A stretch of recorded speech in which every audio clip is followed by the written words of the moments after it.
Welcome to Armchair Expert, Experts on Expert. I'm Dan Rather, and I'm joined by Mr. Mouse. Hello there. Hi there. Good morning. Good morning to you. You have so much to report. You should listen to the fact check. 'Cause you were on a whole adventure. I was. A no-pants one. A no-pants adventure. Who doesn't want to hear about that? You know, Aaron DM'd me and said, you should never wear pants again. Weekly? Yeah. That's wonderful. Today we have Jay Shetty. Jay Shetty is a New York Times best-selling author, award-winning podcast host of On Purpose, and chief purpose officer of Calm. He has a book that was very popular called Think Like a Monk, and he has a new book out now called 8 Rules of Love, How to Find It, Keep It, and Let It Go. And we just had a very, very joyous time talking to Jay. We got a good education. We did. On Hinduism. Yes. Yes. I also want to add, if you like Formula One and you want to hear gossip about it and you want to hear a race debrief or what's coming, I urge you to check out a new podcast with Perfect 10 Charlie, Matt, and my friend Jethro called F1, but you got to search that. It's not on our feed. EFFWON with DRS. F1 with DRS. Check that out if you love Formula One. Oh, before we go, it is time to announce April prompts. Yes. April prompts for Armchair Anonymous. Yeah. Okay, gang. By popular demand, driven by a story told by Paul Rudd, Yes. the first prompt is cremation disasters. Okay, so if you've had a disaster or a cremation mix-up, tell us about it. Yes. The second prompt is Craigslist. Anything involving Craigslist debacle. Yeah. Or just funny, whatever. Some Craigslist, Something. yes. Third is a bad Airbnb or home share experience. Yeah. And then number 4 is a well-intentioned gift gone awry. Yeah. Okay, so we've got cremation, Craigslist, house share, and gift gone wrong. Submit to the website, www.armchairexpertpod.com. And please enjoy Jay Shetty. He's an armchair expert. He's an armchair expert. He's an armchair expert. It's our 5-year anniversary today. No way. Yeah. It's my 4-year anniversary today. No way. Yeah, for my podcast too. on Valentine's Day. Yeah, my wife was my first episode. Oh, same. His There we wife go. was- yeah, perfect. Oh wow, there we go. Same. Oh, that's so funny. You did say, Dax, we have more in common than we both think. So Then we should. then we should. Then an onlooker might guess. If you were traveling at great speed and you saw us walking down the street, Yeah. you go, those have nothing going on Yeah. together. You got to dig a little Oh, deeper. look at this cup and everything. Oh, we get knickknacks. We get sent knickknacks, Yes. which is lovely. Well, let me tell you what's going to happen now that you're... Oh, no. Shouldn't have done that. Wait, what's wrong? Well, that's going to heat his water up. Oh. So that's for coffee. But you might like there hot we go. water. Do you like... I do prefer room temperature water, so too. there Oh, we go. okay. I didn't know that though. I didn't know that. I'm not gonna take credit for that because I had no idea. But now this is a genius invention. I had a 2-second flash forward fantasy to him having poured that. And then we get caught up talking. Sure. He hasn't taken a sip for 20 minutes. Sure. And now it's at 135 degrees. And just the reaction that he might have when there's fucking Yeah. coffee temperature water in there. That would have been funny. A good prank. And now turns into hot ones. Yeah, exactly. Different kind, yeah. Yeah, but we're trying to capture the success of that. And we make our guests drink increasingly hot water. I did just buy kettle. It hasn't arrived yet, right, but for that reason, because I like hot water. Oh, there we go. I asked Monica before you got here, I said, is this going to be triggering for you?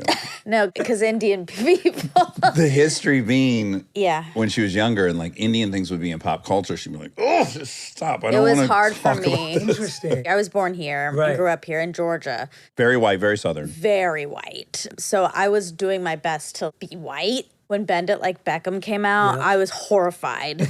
I was like, oh my God. And now people know there's Indian people. And they kinda they're wanted going to to make talk- the association that I kind of look like her probably. Yeah, and so I yeah. must not be white. Yeah, I've been learning a lot about the US Indian experience versus the British Indian experience, which is so different. I'm dying So to know. different. So I'm really curious how you would characterize the difference? There's some hostility, no, in London. There has been. I think my parents would have dealt with it the most. Okay. Because that was when they came over, people wouldn't have been able to pronounce their names and people would have laughed at their accent. They would just call any subcontinent folks Pakis derogatorily, Yes, correct. right? Yeah, that's very pejoratively. accurate. Yeah, and so I had that when I was in primary school too, in elementary school, because I grew up in an area that didn't have a lot of Indian people. Yeah. And so I was like one of the only Indian people growing up in my school.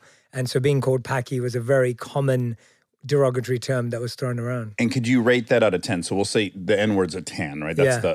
the nuclear bomb of words. Where does Paki fit on there if you're England? I would in say it's England? like a 7. It's bad. Like, It's yeah, rough. it's bad. Yeah. And of course, it's thrown around at Pakistani people, but it's brought out into Anyone brown. Yeah, anyone brown. Yeah. But then what happened was that there was this renaissance of Bend It Like Beckham. There was DJs, there was pop Jay culture. Sean, Rishi Rich, like that whole culture that came out. Yeah. There was all these TV shows of comedians, Goodness Gracious Me. I don't know if you've ever seen that. no, I haven't. Whenever I show that to my American friends, they're like, what is this? But for us, it was amazing because it was showing how Indian people were trying to be British. It's a group of Indian comedians Yeah. pretending to change their name from the Kapoors to the Coopers. Right. And all this kind of thing, trying to fit into Yeah, British yeah. culture. And that was amazing. So there was this whole renaissance. We're called Asian in England, just to clarify.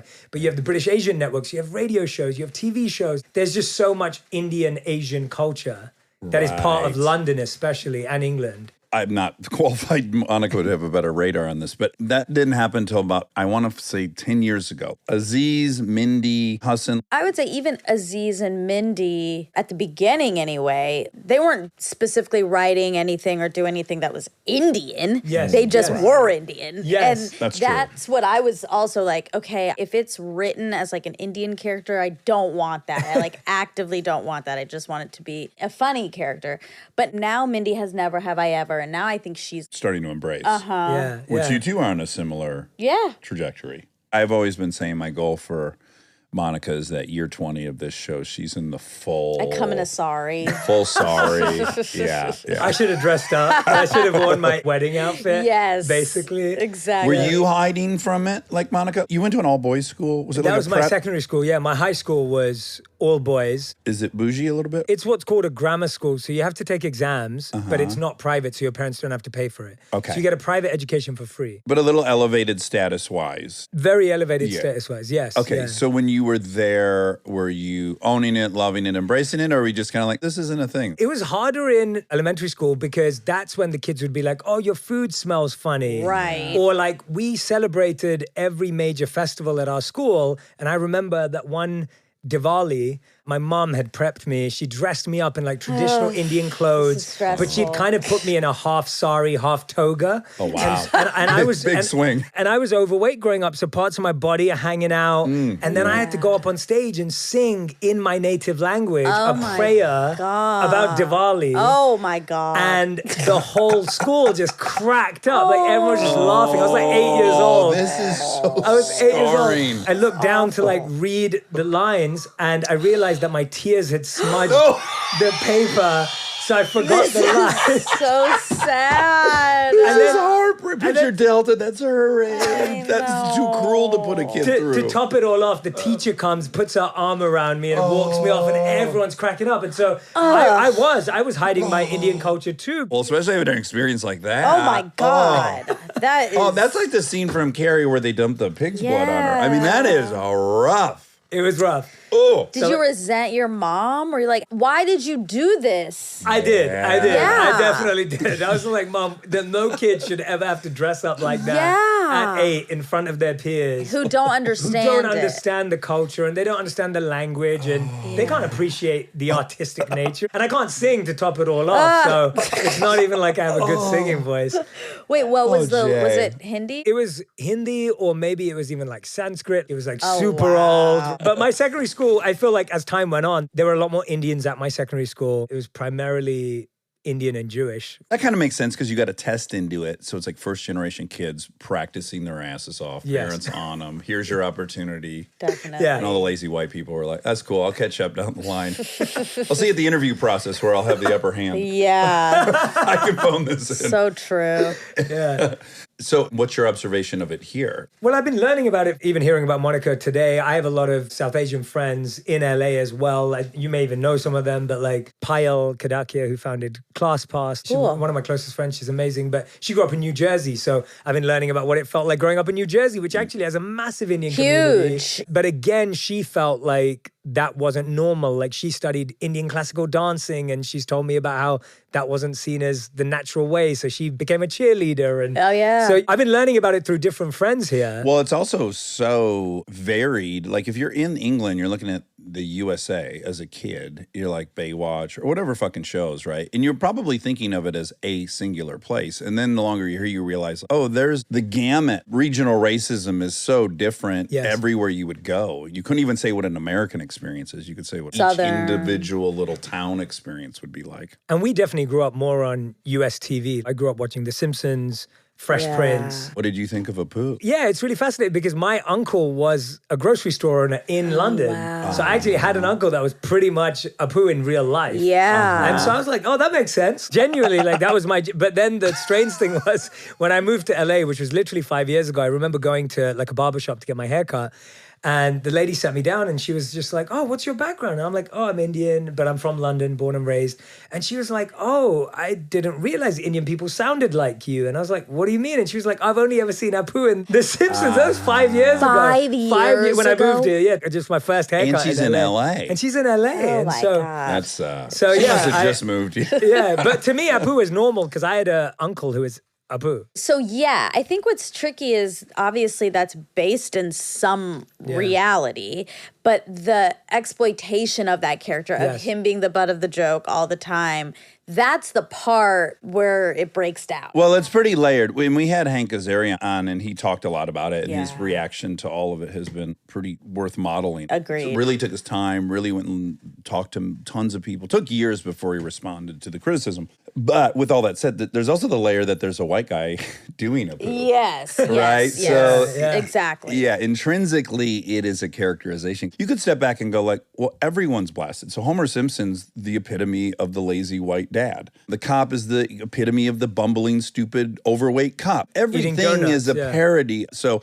why on earth would the Indian cast member be exempt from that? But you then hope, well, at least they would get an Indian actor. And I think it's really interesting because of how parenting works. So I feel like apart from that episode that we just discussed, I don't think my parents made me feel that being Indian was an advantage or a disadvantage. So I don't really think I ever got any context from my parents about the color of my skin or their journey to get there or any background or story. Did they all emigrate there? So my mom was born and raised in Yemen. Okay. But there was just a big Indian community in Yemen Wow. whose parents originally came from India. And then when Yemen got its independence back from the Brits, my mum moved to England to keep her British passport. She moved to England when she was 16 years old from Yemen, like after the war. Like she was studying for her exams while there were Yemeni soldiers on her roof, my like God. fighting with Brit soldiers. Shooting it out. Yeah. And how about dad? And so my dad was from India. He moved to England when he married my mum a bit later. As I've become more and more knowledgeable about the Indian experience, also learning all these different pockets. Yeah, Kenya had a big Uganda. obvious- yeah, it's My wife's parents are from Uganda. Oh, they are. Yeah, from Uganda. There's a big community there. So there's Indian pockets all over, and they all have different experiences. They speak different languages. They have a completely different view of family culture. And so like you're saying, in America, you've got all these pockets of Indian culture. But I felt like I grew up with very little context. And so I felt like my identity has always been something that I've been molding separately of any predispositions. I would say that's how your parents were. She wasn't urged to. Oh, no. There was very little talk. I mean, now in retrospect, I can see more that it was around, like my grandparents would pray and my dad too. And that was a thing that was just existing, I guess. But it wasn't like, and this is how you do it. It felt a little secular, yeah? Oh, yeah. And my Yeah. mom grew up in Savannah, Georgia. So she was Savannah's also beautiful. already, it is super nice, but it's also very white and rural, and especially at that time. And so she also was like removed to an extent, which made the whole thing kind of secular, I guess you would say. Yeah. So were you handed a religion? Yeah, so my parents were both Hindu growing up, and I would say they practiced it in a very ritualistic, rigorous way. but not in a deeply religious way. So they practiced it more like, oh, that's what we do on Saturday or Friday. They don't know why. They don't know the depth of it. And I grew up praying, and I grew up seeing the various gods that we worshipped and thinking I had to do certain things on certain days. But again, it wasn't a central pillar of our family. It was just something that you had to do. Right. And so for people who don't know your story, you go to business school, you're at business schools, there's a visiting lecturer, it's a monk talking about selflessness, and you're pretty taken by it. You follow this guy around the rest of his tour. That brings you into interning down in India at a Hare Krishna. I was going to wear but it didn't fit with my Valentine's theme. I was into this punk rock Hare Krishna band when I was a teenager. Cool. Shelter. Oh, yeah. Do you know Shelter? I know Raghunath. Get out. Yeah. Oh, You know my God. Raghunath? I don't know him personally. Okay, Just yeah, as yeah. a I know 17-year-old, I went to their shows when they were in Detroit. All of my favorite merch from that era was all the Shelter stuff because it's That's all Hare Krishna amazing. stuff. So anyways, yeah, you were interning, right, for Yeah. 3-4 Raghunath's summers. awesome. Yes. What was that experience like? Because I don't really know the origin of Hare Krishna or whether it's enveloped by another broader religion. The source of it is the Bhakti tradition. So Bhakti is translated as devotion, and devotion to the divine, devotion to humanity, devotion to service. But is it an offshoot of Hinduism originally? Hinduism kind of came later from a term that was developed by man after the books and everything were written. So if you look at the Vedas or you look at the Bhagavad Gita, which is the primary text of the Hindus, the word Hindu doesn't exist in that text. So you won't find it in spiritual literature. You'll find it in geographical terminology and religion and the breakdown of that. I got you. And so the particular process of bhakti tries to quote the scripture, which is beyond a breakdown of, a certain group of people who grew here or follow this religion. So the Bhagavad Gita is the shared the text. Bhagavad Gita? The Bhagavad Gita. Yeah. Bhagavad Gita. Yeah. That's going to be a tough one one. for you. Which means the song of I'm God. struggling with the If you- English words I was taught, so yeah. So Gita is song and Bhagavad is How God. long ago was that written? So it was spoken over 5,000 years ago. Okay. And then put into written form probably over the last couple of thousand years. But even that is not like the Bible, right? It's the equivalent. would you say Yeah, so? it would be considered the equivalent. My dad's from always an Eastern like- perspective.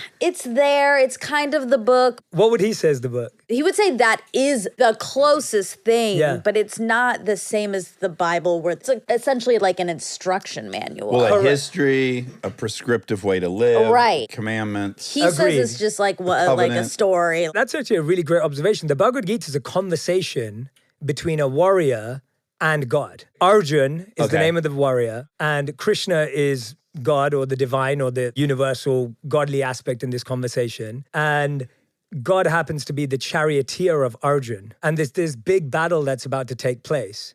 And the battle is because of all of Arjun's family wants to take over all the land, and they're considered the evil family. And Arjun's on the side of good. And Arjun's like, I don't even want to have this fight. You can have all the land. I just want to be at peace. I'm just going to go meditate. I'm okay. I don't need any of this stuff. Take it all. He's flipping the script. He's and he's an extremely talented archer. He's phenomenally He gifted. could blast guys all he has you want. unbelievable We love it. focus. This is Yeah. the ideal man. This is what Stutz said. Have great power and don't use it. Yeah, Yeah. It's like the exactly. dream alpha. Yeah, so he's in that position. And then Krishna is encouraging him and saying, actually, well, if you don't fight, this is going to negatively impact generations for years. Oh, boy. If they come into power, they're going to destroy the future generations of children. They're going to abuse women. It's going to be extremely violent. Like, this is going to lead to the... Counterintuitive for God. Absolutely. This It's is gonna- all flipped. The warrior wants peace and God wants to throw down. And it's going to degenerate society. And so you're fighting for righteousness. You're fighting to protect. So don't fight for your ego. Don't fight for land. Don't fight for being in power. Fight because you're good and it's your duty as a fighter to protect the people. And so that's what the Bhagavad Gita is. Your dad, his observation is accurate in the sense that it is equivalent to the Bible in its hierarchy of Right. text, but it isn't in terms of, it's not a list of rules. It's a conversation about Arjun saying, I'm doubting myself. I don't think I can fight. I don't want to hurt anyone. I think peace is the ultimate goal, isn't it? And then Krishna's kind of guiding him through what is the ultimate goal? What is the ultimate sacrifice? Christian's a consequentialist. Correct. Wow. Correct. Yeah. So it's a really No fascinating. wonder I love justice so much. Yes, of course, you come by it honestly. So it's a really you come from fascinating a warring conversation. people. Yeah. Your God wants war. Yeah. So did the other gods. Yeah. Okay, so you go do these internships. Yes. When you then decide to become a monk, which you then subsequently do, why not go the Krishna route? Why'd you end up in the Vedic So the Vedic, these are all the same they're thing? the same thing. Yes, correct. In the history of this podcast, I've never broached a subject I know less about. It's good. I love it. Actually, it's nice talking to someone who may not have lots of context because then you get to talk about it in its most bare bones version. Yeah. You got to explain Rather- to me like I'm 4 years old. Yeah, rather Yes. than this philosophical, like heady concept, which kind of goes over everyone's head anyway. Well, can you almost lose sight of what it was? It can be simple and pure, and then it gets obstructed and convoluted. Monica's dad, which isn't common for a lot of Indian families, like he's obviously sat with it. Yeah. For him to have that observation is him saying, well, actually, it's not that. And so the Bhagavad Gita is part of a bigger epic called the Mahabharata, which is this massive text. So the Bhagavad Gita is like 700 verses. The Mahabharata's probably 10,000 or something like that. In pages, what is this? Oh, gosh. I don't know. It's a 45-minute conversation in reality, but it turns into this book. Okay. And so I practiced in the same tradition. And so I was going there because when I went to India, I got to see a very authentic, ancient practice of what may have been more modernized in the West through the tradition and the practice of how it's practiced in the US especially. And so when I was with Gauranga Das, who was the monk that I learned under, when I got to see him practice, like he comes from a traditional Indian Brahminical family, but he went to IIT, the Indian Institute of Technology. Okay. He was meant to go off and become like an IT guy, and he was in the same year at university as Sundar Pichai, the CEO of Google. Oh, That's the kind of people wow. he's studying with. My And- aunt went there. She Really? And he'd given it all up to become a monk. So I was blown away by how did you live the Indian dream, which is I'm going to go and leave India to work for Google, right? Like that kind Yeah. of trajectory Yeah. at the time to then Become the richest man in the world. Yeah, to become an engineer and Yeah. go and work at a big tech firm in Silicon Valley, which is what your parents probably wanted of you. But you actually let go of that and you became a monk. I was more fascinated by him as an individual Yeah. than I was by anything else. I do wonder often how much people are responding to an individual. Weeding out what's the individual and what's the thing they're talking about is very tricky and interesting. And even as we learned a bunch about the Bible the other day from another guest, coming to find out that like maybe Jesus was Paul, who never met Jesus, but wrote all the stories. And it's really the book that's carried on for 2,000 years, which is curious. And then you start wondering, is it the author of the stories or is it who the stories are about? Who really had the power to sustain 2,000 years of interest is kind of curious. So I don't know, for you, even at this juncture, when you think of him, what percentage of it do you think was the knowledge he had and what was just his character? I'd say that initially it was an attraction to a human being because at the time I was reading like David Beckham's autobiography. I was reading. How's that? Is that good? Is that It's right? actually really good. Okay, yeah. I actually learned so much. Like imagine my 16-year-old self and I'm reading about David Beckham and he's saying that all of his friends when he was 16 or 15 were going out and partying or drinking and he was at the park hanging a tire of a car in the top of a goalpost and just trying to practice scoring. Reading that as a 16-year-old was like, Both things are like excluding all earthly desires yes. in pursuit of some goal. Exactly. So Yeah. there was usefulness in that. I was reading Dwayne "The Rock" Johnson's autobiography. I was a massive wrestling fan. Okay, great. So this is like yeah. WWF and WWE days. I'm talking about my 15-year-old self. Yeah. And then I was reading, my dad was giving me Martin Luther King and Malcolm X. So I had this really broad spectrum of humans Okay. that I was fascinated by. And when you interviewed me, I had the same curiosity about you, and it carries over to this day, which is, can you remember your motivation? That list of people you just mentioned seem different. They're not at all. They're really high status male heroes. And so, one did it by soccer, one threw guys off of top rope, one guy made great speeches, whatever. So I wanted to be special at that age. And it was some weird kind of ego-driven desire to be very special. And was yours that, or was it somehow purer than that? No, I'd say it was similar. I wouldn't even say I had that grand ambitions. Like, I don't think I believed that I could be that special. I just wanted to make it through to my parents' expectations of like, I went to a good school, I got a good job, I did okay. There was a hidden dream I had of being a rapper because I loved Eminem. Sure. And so I was a massive Eminem fan. And when Eminem at the end of Lose Yourself looks into the camera and goes, you can do anything if you set your mind to it, man. I was like, oh, he's talking to me. Like, I'm that guy. Like, so there was the feeling of like, I'm meant for more, but I don't know what that is. And maybe it just means ticking my parents' boxes and that's good enough. And so there's that kind of How paradox. old are you? He's 2 weeks younger than you. Oh, I'm 35. Oh I'm 35. my God. It's a bummer, right? I didn't think you would take I that don't well. like it when people come in here who are younger than me, just so you know, Yeah. and who have done a lot more. Yeah, it's That's not great. even true. Oh, Listen, it's true. It's so true. Yeah, it's true. Yeah, I saw that and I did the math. And I was like, yeah, geez, Oh, wow, he's got you- you by you did 2 that weeks. quick. Yeah, 2 he's weeks. fast math. So you're a Virgo too. Yeah. Yeah. Yeah. Fast math. Yeah. So, You're a Virgo. Fast man. There's a lot happening.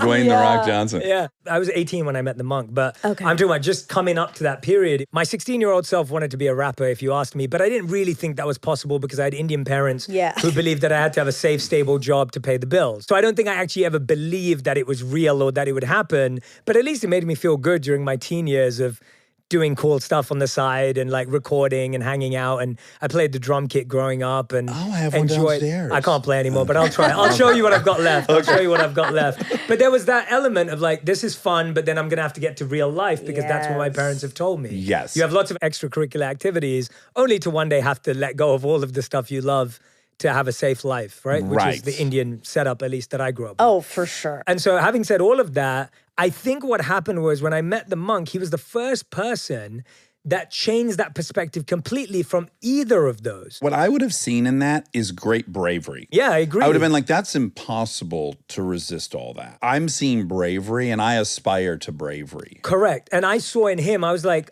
I can't believe you could have been the top of the game at what you thought you were going to do, but you let go of that and you seem really happy and self-assured. That doesn't make any sense to me. It just completely drove a train through my life's path because it was so random. The day I went to hear him speak, I said to my friends I'd only go if we went to a bar afterwards. Right. Like that's where I was at mentally. I didn't even want to go. Yeah. And I had the same feeling as you did. You know, you'd meet Indian saints and sages at your maybe local temple or at your friend's home or a wedding, or it was never an attractive thing to me. Like it Right. wasn't like, oh, these people are really cool. It was kind of like, What's happening yeah, here? what's happening They're here? like I they're don't wanna be- Amish or something. Like, this is Yeah, so they're- old fashioned. When we letting go all this. Exactly. Yeah. But I still spend time with him when I go to India. He's just so cool. Like he's just so cool. He's a gangster. Yeah, that's what I would call him. Yeah, He's got yeah. so much swag. He's so cool. He's so confident. It's a shame he's not fucking because he would do so well, it sounds like. He's definitely not. He's been a monk for 30 years, I think. It's been Wow. 30 Oh my years. God. And so, yeah, he just had that. And then I would follow his schedule when I lived with him. So he'd wake up at like 2, 3 a.m. because Yeah. he'd wake up even earlier. We'd meditate together. He'd read scripture with me and help me study and understand it. I would be like, are we even reading the same book? Like, that's how I'd feel sitting with him and studying.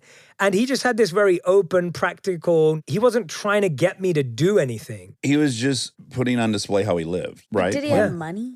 He didn't have any money. Okay, so how did he live? So the way the temple setups in India are that it's all funded by donations. Okay. The monks sleep on the floor and live very simply, like he wouldn't have access to anything personal. Yeah. All his possessions fit into a gym locker space. Yeah. I mean, obviously he was on a speaking tour when you met him. Yeah, so he actually came over because one of his teachers had to have an operation, and the operation could only happen with a doctor in London. So they'd come to support their teacher, and at the same time had been asked to do some speaking engagements and events while they were there. So they weren't even there for that reason. Is this an accident, really? Yeah, he's spoken at the UN. He's done a fair few things, but he doesn't have a speaking fee or he doesn't have an Right. appearance fee because he doesn't have any money to his name. That is amazing. But it's a culture of India that a holy person is supported by donations. Yeah. From They're a like the community. BBC.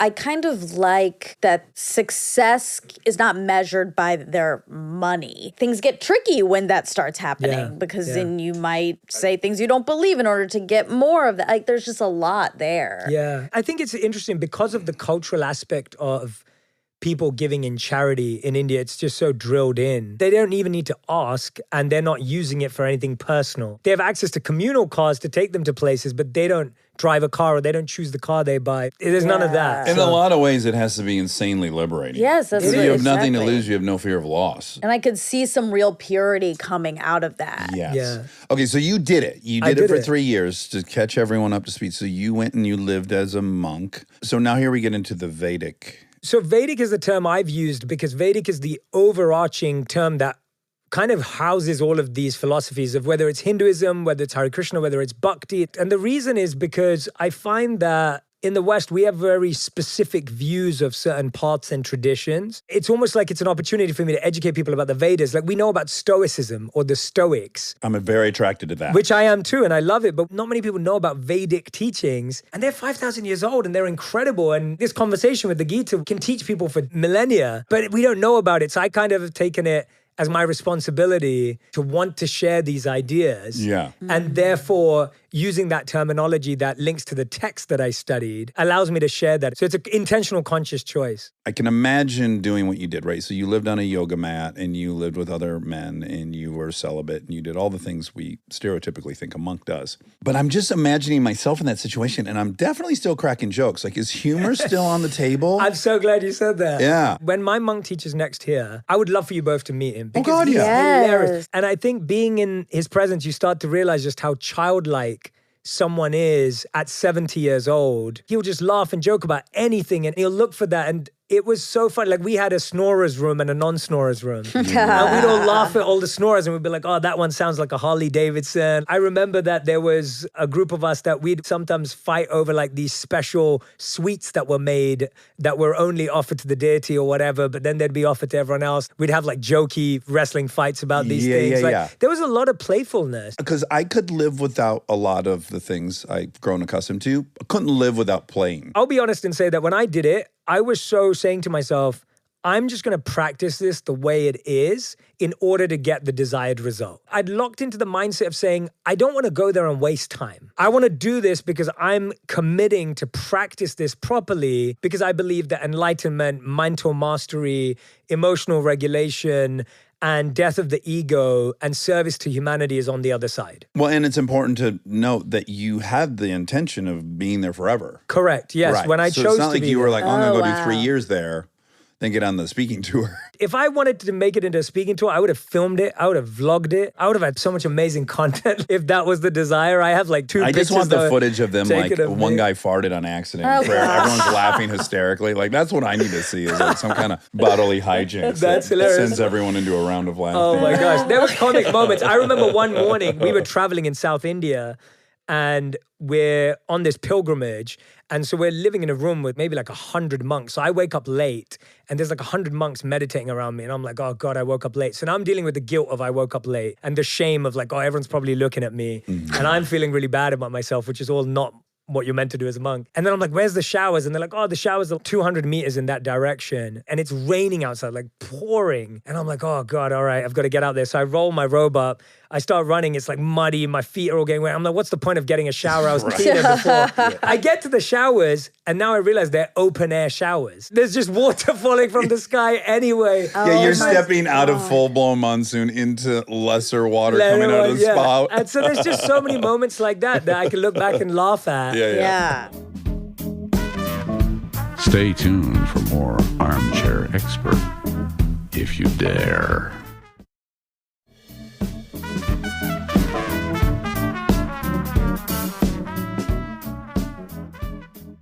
I think playfulness and childlikeness, like I found that the 70-year-old monks, the Dalai Lama's like this too. Like I'm just only saying him because I think people have had some exposure to I have him. an issue with him. Okay, yeah, no, and I don't know him personally. I think when you can pay him to go sit and validate the Nexium sex cult leader, I think that's a big fucking issue. Of Let's course, throw absolutely. that out there. Well, that's the Absolutely. whole thing about that's when money does start coming into play Yeah, and yeah, can yeah, sort of yeah. obscure some of the purity. I want to draw a division between him and Yeah. what you're saying because Yeah, I'm yeah. really into what you're saying. People know how I feel about that whole Yeah, thing. yeah. I think he's a deity. I don't think humans should be deities. Yeah. I don't think you should have a fucking city to your own. I don't think you should be worshipped. So Yes. I would hate for anyone to have been jaded by what I've said about him to then conflate it with what you're saying. Thank you. Better figure would be Thich Nhat Hanh, but he's not alive anymore. So Thich Nhat Hanh is a famous Tibetan Buddhist monk who wrote beautiful books, incredible human being.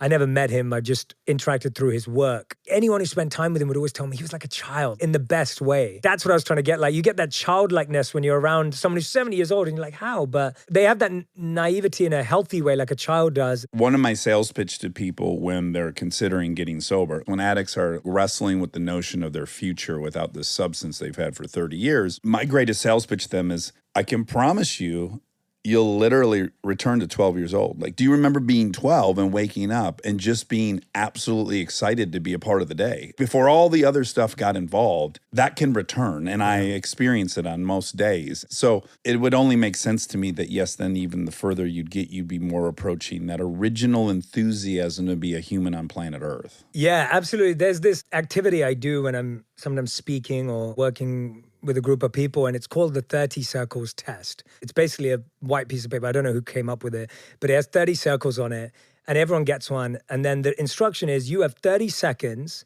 to uniquely fill in the 30 circles. And that's the only instruction I can give. And then you put 30 seconds on the timer, the timer starts going. After 30 seconds, I usually ask people, I'm like, I'm going to predict what I think you did. 1, 2, 3, 4, 5, 6, 7. Exactly, yes. So check, and half the hands go down. Everyone's done Wait, that. what? So they just will they'll just write write 1, 2, numbers 3, 4. in. Yes. So each one will be Oh. unique. Interesting. Yeah. The second thing, another guess. What else do you think people do? The alphabet. Zigzag? Oh, The alphabet. That makes sense. People write the alphabet. Yeah, People do yeah. zigzags, squiggles. Yeah. Zigzags are very popular. Some people will get creative with emojis. Oh. Or maybe pizza slices or baseballs. And then you start getting to the grips with it and you start realizing that as adults, we lose that fresh eyes. Now, they've done this same test with 10-year-olds. 10-year-olds have done some phenomenal stuff. So they do all this individual shading. And then when you ask them what it is, they say it's top of a chessboard. So like it's the tops of the pieces. Or another girl did some really light shading on the corners and they asked her what it was and she said it's bubble wrap. And like, you know, she's like pressing on it. And so you start realizing how as we get older, we lose that fresh eyes, that curiosity. We're learning machines and we're efficiency masters and we're trying to get everything done as quickly and efficiently as possible. And then you just get great at going to the quickest solution, which would be 1 through 30. And we saw this in the monastery because we'd do a walking meditation pretty much every day, if not at least once a week. And we'd be asked to look for a new stone or a new flower, depending on what day it was.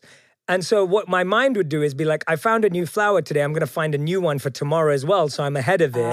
Because that's how you're learning AI. Yeah. And then the next day they'd flip it to like, look for a butterfly. And you're like, oh man, like I had 2 flowers. And so you start noticing how we do that to get ahead of the game, impress the teacher, all the same psychology that we struggle with. But there it's exposed to you. You know, in school, if you were 1 step ahead, you'd probably get the right answer. In the monastery, if you were 1 step ahead, it was usually the wrong answer because it was about being present.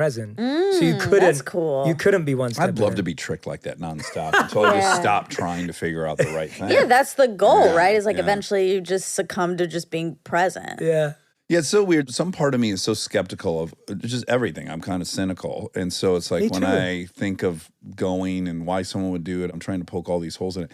Yet, both when I talked to you the last time and then researching you this morning, I was like, I think I'd love to do it for a year. The notion of having no tricks up my sleeve, that I'd be worthy of any attention or love without all this shit I've been working on for 48 years is scary and sounds liberating and brave. Yeah. And by the way, I don't think the cynicism or the skepticism even ever left me. Like, do I think all spiritual paths are perfect and even the path I practiced is perfect in every way and doesn't have any shortcomings? Of course not. It has some pros and cons. and- Absolutely. yeah, yeah. Like there's parts of how it's practiced that I don't subscribe to. There's parts of how it's taught that I don't subscribe to. And by the way, I probably feel that way about even what I do. Yeah, There's yeah. parts of what I do that has pros and cons. It's really hard to live in a world and say that there's a perfect ideology or there's a perfect teaching or proponent of an ideology. There's so many flaws and discrepancies individually, collectively. Well, I was going to say, yeah, it undercounts societally. the huge variety of humans. Correct. There's not a flavor of ice cream everyone's going to like. Exactly. I've always tried to keep a healthy view of,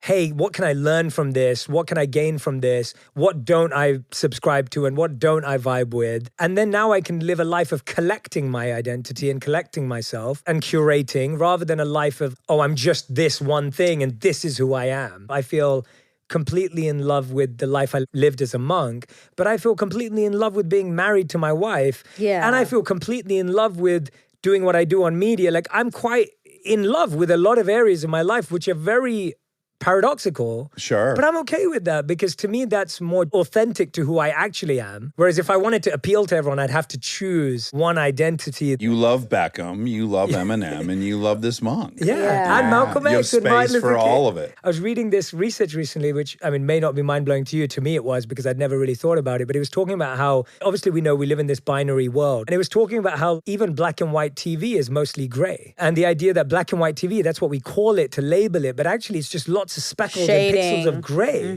that makes you see a black and white screen. And the idea that that's life. Life's so much more complex and nuanced. Yeah, and we're not wired to be attracted to that. No, which we're not, is- 'cause it's yeah. complicated. It's scary. Yeah. We strive for definitive truth and definitive. It's easier Or that lazy way. labeling is Yeah. like I like to call it. It's easier to say Monica's a Indian person from XYZ than it is to say, oh, but she's this and that and that and that. Yeah. Well, and also it's a tough sell to say to somebody, this solution will make you 66% safe. Yeah. Which is the truth. Like Yeah. in any given scenario, you get the money, the house, all this stuff. You might be inching your way up to like 70% safe. Well, and then it's like, what is safe? Sure, What does what it is even mean safe? to And- begin with? Is it and then there's a emotionally safe? And then there's a pandemic. You die of COVID. You know, whoa, I didn't see that coming. I ran Yeah. 10 miles a day. Yeah. Are Okay. your eyes blue? So I've been His told they eyes are- change color depending Wow. on where I am and what I'm wearing. But blue and green are usually the closest. But I've been told over time that they naturally change because of how. And the only light person works with and crazier eyes than him, because his eyes are fucking insane. right? Yeah. Yeah. They're beautiful. Are his wife's. Really? Are they also They're- blue? No, Yeah, his yeah. wife's eyes have my photos. are. What? What are they? We got to get a That- picture yeah, you- of it. yeah. Let's see here. Is she Indian? Yeah, she's Indian. I told him this on the podcast. I said, look, we were talking about intentions and knowing people's intentions and being aware of them and accepting them and maybe not being threatened by them. But I said, I do think it's relevant to know people's intentions. And I said, so if I came to your house, I would be giving your wife 110% of my attention. I would very much want her approval because she doesn't look like a human. And she can will give look. it to you because she's a wonderful human being and you are charming. So there you go. Wait, how did you meet her? So I was in my last 6 months of college and I knew I wanted to become a monk. So I'm still a student, but on the weekends I would serve at my local temple to stay out of trouble. You didn't want distractions. Exactly. And as soon as you make a commitment going, I'm going to be a monk in 6 months, all the distractions Wow, turn up. of course. Like it's like a universal game. Temptation. Yeah, temptation. So I was like, all right, let's be safe. So I went there and a woman came in who was about my mum's age, and I was asked to show her how to do some services around the temple, some rituals and things like that. I've never been asked before this day. I was never asked again. And at the end of it, she says to me, oh, I have a daughter that I'd love to introduce to spirituality. Oh my God. And I said to her, oh, well, I'm going to become a monk in 6 months, but I'd introduce her to my sister who also practices and would be a good connection for her.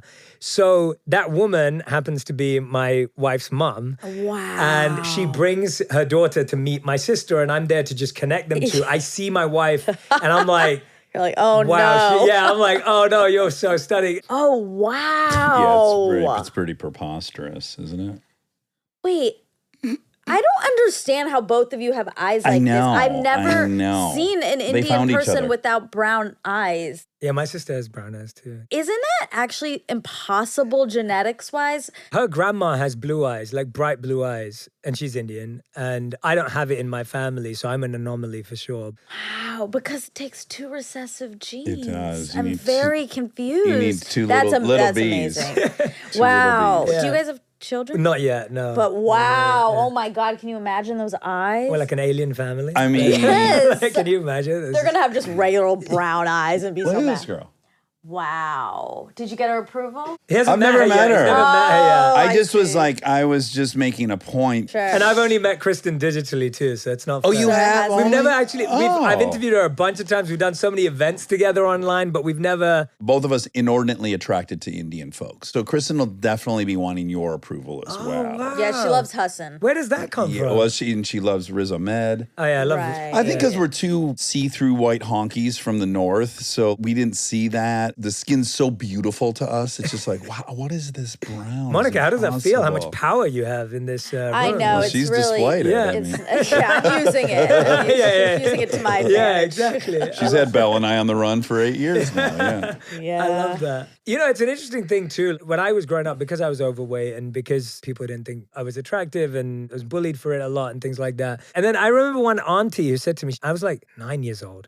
She's like, Jay, the only thing nice about you is your eyes. Okay, first of all- But Indians are harsh on each other. Indian are. aunties, man. Indian aunties They're are mean. Monica was telling me Brutal. kind of some stories too, which I had a hard Brutal. time My believing, but her grandmother. who I love and she loves me so much. Once I overheard her talking to her sister about my looks, and I was also like 10 or something, and it was brutal. Yeah. Now you can relate. I feel really happy in this Yeah. room because I've had a point of, And guys, I Yes. think it extends over to Egypt because I've been watching Rami, and the way Rami's mom talks to both kids is just so fucking brutal. It's like, look, you're not gonna get by in your looks. It's like Yeah, the literally. truth. Yeah, it's very blunt. Yeah, very blunt. Okay, Yeah. so you thought only your eyes were gonna get it done. When you hear that as a kid, you almost start hating that thing because you think you have so much more to give, or you're like, there's more to me than this. But I'll argue that's this: interesting. the best thing that can happen to somebody, because you're fucking gorgeous. Yeah, I mean, you're objectively. objectively gorgeous. That's gonna be one of my criticisms about your book. I'm not kidding. We're gonna dance later. Oh God. We didn't have any mirrors in the monastery. I feel like that was the first time in my whole life, especially as a teenager, all you do is look in the mirror the whole time. Oh yeah. Going back the other way and not looking in a mirror, I would find myself when we'd be on the streets, I'd be looking for like a reflection because you just hadn't seen your reflection. Yeah. And it was designed intentionally so that you would have to go inward and that you wouldn't have an external distraction. But that really played with me for a long time because even now I'm looking at my reflection all the time. And so, Yeah. or you watch yourself on camera or video or whatever it may be. I'm pretty good at avoiding it. But Monday and Thursday, I got to go through a big stack of photos that Rob has taken. Yeah. And I go, oh, yeah. I got to try to find one I'm not totally depressed about. Exactly. And post it. And I'm like, oh, I wish I didn't have to do this. But that's also been somewhat liberating for me too, because at first when all these pictures would come, I was like, I had sent so many emails. We gotta No more get profiles. different angles. I needed something high. I can't. Like I hate this so much. Yeah, it ruins your day. It's Yes. first thing in the morning, you got to post. And then at some point I was like, it's not gonna change. This is it. That's it. And now I'm like totally fine posting all these pictures. Yeah. Like it's But you're fine, still it's on the fine. upswing. Like I'm on the backside, so the pictures are getting worse and No, worse. Yours the are still pictures getting are better.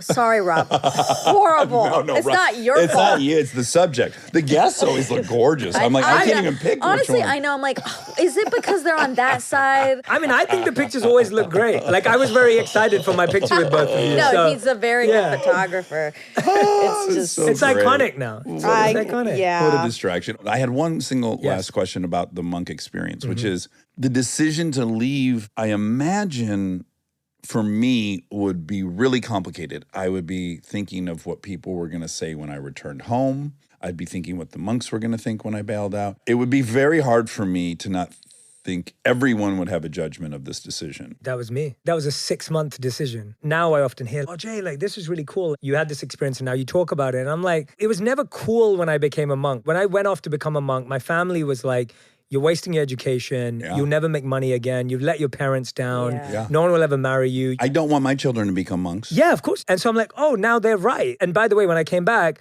I was applying to all the companies that I would have worked at anyway. And I got rejected from 40 companies because, surprise, surprise, no one wants a former monk as an employee. It's like, what's your transferable skills? Yeah. Like being silent and, you know, like being still. I can sleep in the non-snoring. Exactly. And so now everyone's judgment's true.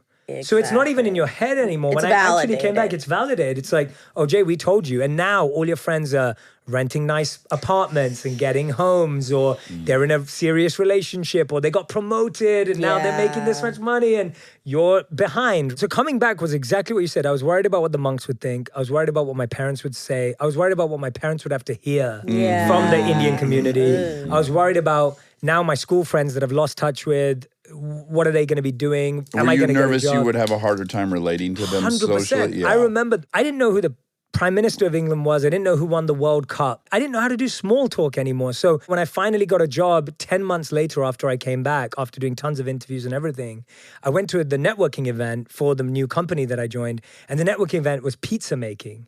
I'm like, what am I going to say? That train journey in, I was so nervous Yeah. because I hadn't made pizzas. Like, it's 10 years ago now that I left. So I feel very normal again. But it was depressive, is the truth. I was I bet. depressed. If I were you, I would have felt like I had now made myself a part of nothing. Yeah. And I felt like I got divorced. You need community, and now you really don't have one. No. Yeah. And especially when you think your community also looks down on you. Yeah. And you feel a bit excommunicated, even though the monks didn't make me feel that. It's all in your own head anyway. course. It's like Of no course. one's really has that much time to think about all this stuff apart from you. It was the worst, but that was this really interesting period in my life where I was like, I have learned every tool to deal with this mental state.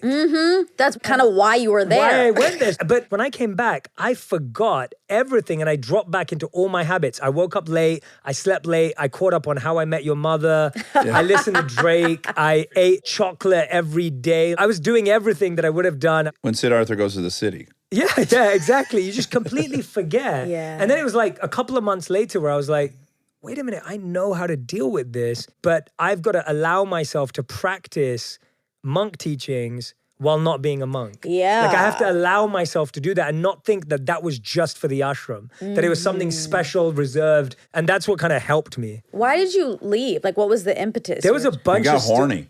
I mean, Well, that's fair. And no, I mean, that, I wish that was the reason. The honest truth was my health took a hit. Sleeping communally, I'm a light sleeper. B, my immune system with the types of fasts and meditations we did was like really dropping. Yeah. And I was pushing myself to see like, well, how far can I fast? Like the ego of it too. It's almost like you're trying to overcome ego, but then you're playing to your ego. right. And so I was pushing myself to limits that I shouldn't have been. And my health was really deteriorating, which obviously deteriorates your willpower to continue on with something difficult. Yeah. And then on top of all of that, I was just like, I have to share this with my friends back in London. I have to pass this on because I just feel like it could help people. And I'm a bit of a rebel anyway. I'm quite independent. Living a communal life requires a lot of sacrifice. It requires a lot of deconstruction of your own identity. And I don't think I want that type of a life. And that's where I come back to saying, I realized I wasn't a monk. yeah. And that's okay. Like, I'm cool with that. Totally. Like, I tried. I learned some phenomenal things. I built an amazing discipline. Ultimately, you're outsourcing your agenda. You're turning yourself over to someone else's plan. I don't know that I want to go through life executing someone else's plan, even if it's a benevolent plan and I trust the person. So I had this exact conversation with my teacher. Jay, he said, well, actually he called me my monk name at the time, but he was Ooh, like, what's that? Ganesham. It's a traditional Indian name. And so he said, if you went to a college and you became a professor, or you went out and you became an entrepreneur, or you went out and got a job, which would be considered better? And I said, none of them. They all seem like great options. And he goes, well, that's all you're doing. You came to college, you got your degree, Yeah. you're moving on. Don't judge your choice. Like it's not a failure. It's not a failure. He was Yeah. like, some monks are going to stay here and become professors. That's Yeah, yeah, awesome. I didn't see it that way. Yeah, it just needed to be Yeah. framed that way. Yeah, I'm sure that was a gift he gave you. Ugh, did I need to hear that? Okay, so you come back through a many different series of events. You start getting very good at digital media. You're into things that get Arianna Huffington's attention. She hires you to do a bunch of videos for Huffington Post. You write Think Like a Monk. It's a #1 New York Times bestseller list. You're also building this very big social media footprint. You become a life coach. This part I don't really understand. How does one become a life coach? I'll track back a bit. As soon as I met the monk when I was 18, in the summers I would go, and Christmas holidays I'd spend time with him, but I started a club or society at university called Think Out Loud. Okay. Where I would teach what I was learning from the monk. So I started doing that almost immediately. And so I would start teaching anything I was learning. And usually I would take a Hollywood movie, I'd break down the psychology, philosophy, and spirituality behind it and break down characters because I loved it. And then I was doing events in London. So when I came back from the monastery is when I trained to be a life coach. So I went to a life coaching school where you do a qualification. We now have my own school. So I now certify life coaches. It's a full 100-hour program that people have to commit to. We have a dean of the school that helps people learn and And is practice it like their hours. therapy? No, so coaching and therapy are different. And the way I break it down, so everyone I coach has to have a therapist. That's part of my rule. Okay. And the reason is because I believe that therapy helps you make sense of your past and coaching helps you build your future. And I think together they make a really good recipe for a healthy life. They work really symbiotically. And so anyone that I coach has to have a therapist. And it's part of my prerequisite because I'm not qualified or skilled to do what a therapist does. But at the same time, coaching is far more about setting goals, moving forward, building the life you want, creating a community that you care about, getting to a place that you want to be. Okay, so I hope that in the last hour you have felt, and I hope you felt it the first time we talked, that I have great love for you. genuinely. What I love about you, and I appreciate that you use the word love. I really received that. That means the world to me. I see that you're a beautiful person, and I am attracted to you, and I think you're lovely. You're very sweet. But I just want to say that as a precursor to say, I'd also like to dance. Yeah, let's But do I it. want you to feel that I respect you immensely. Because there are some things like life coach on the surface for me is triggering. Yes, yeah. Let's You do know it. what I'm saying? So one thing is a belief of mine, and it comes from AA, which is I'm never going to tell somebody how to live. All I can do is if you ask me how I got to A, B, or C, I can tell you what happened. Now, you could take that or leave that. There might be some things that you find useful in there. But I only believe in sharing my story. I don't believe in proselytizing. People have offered us insane sums of money to write a book on how to have a great marriage because Kristen and I represent something to some people. Just would never do it. I am allergic to advice. I'm allergic to people who think they know how other people should live. I believe in someone sharing how they live and that being appealing. So first of all, I would say that my role in people's lives over the last 10 years is I've taught people mindfulness, I've taught people meditation, Yeah. I've helped them with relationship challenges, I've helped them with performance challenges. And what I found is that coaching was a methodology and practice that is really healthy because ultimately what a coach is meant to do is not meant to tell you how to live or how to tell you how to make choices or decisions, but to help you make sense of what you're trying to do. So a coach's job is far more to listen to someone and help them formulate and make sense. Pull than out the relevant things, help them get rid of the clutter. Correct. Rather than, like, for example, a common question that I would ask, which I think is a very important question that anyone could ask themselves is, what's something that you deeply value that you've been devaluing recently? That would be a coaching question. And that would allow the person to tell me what they value and what they believe in. And what I find is a lot of coaching work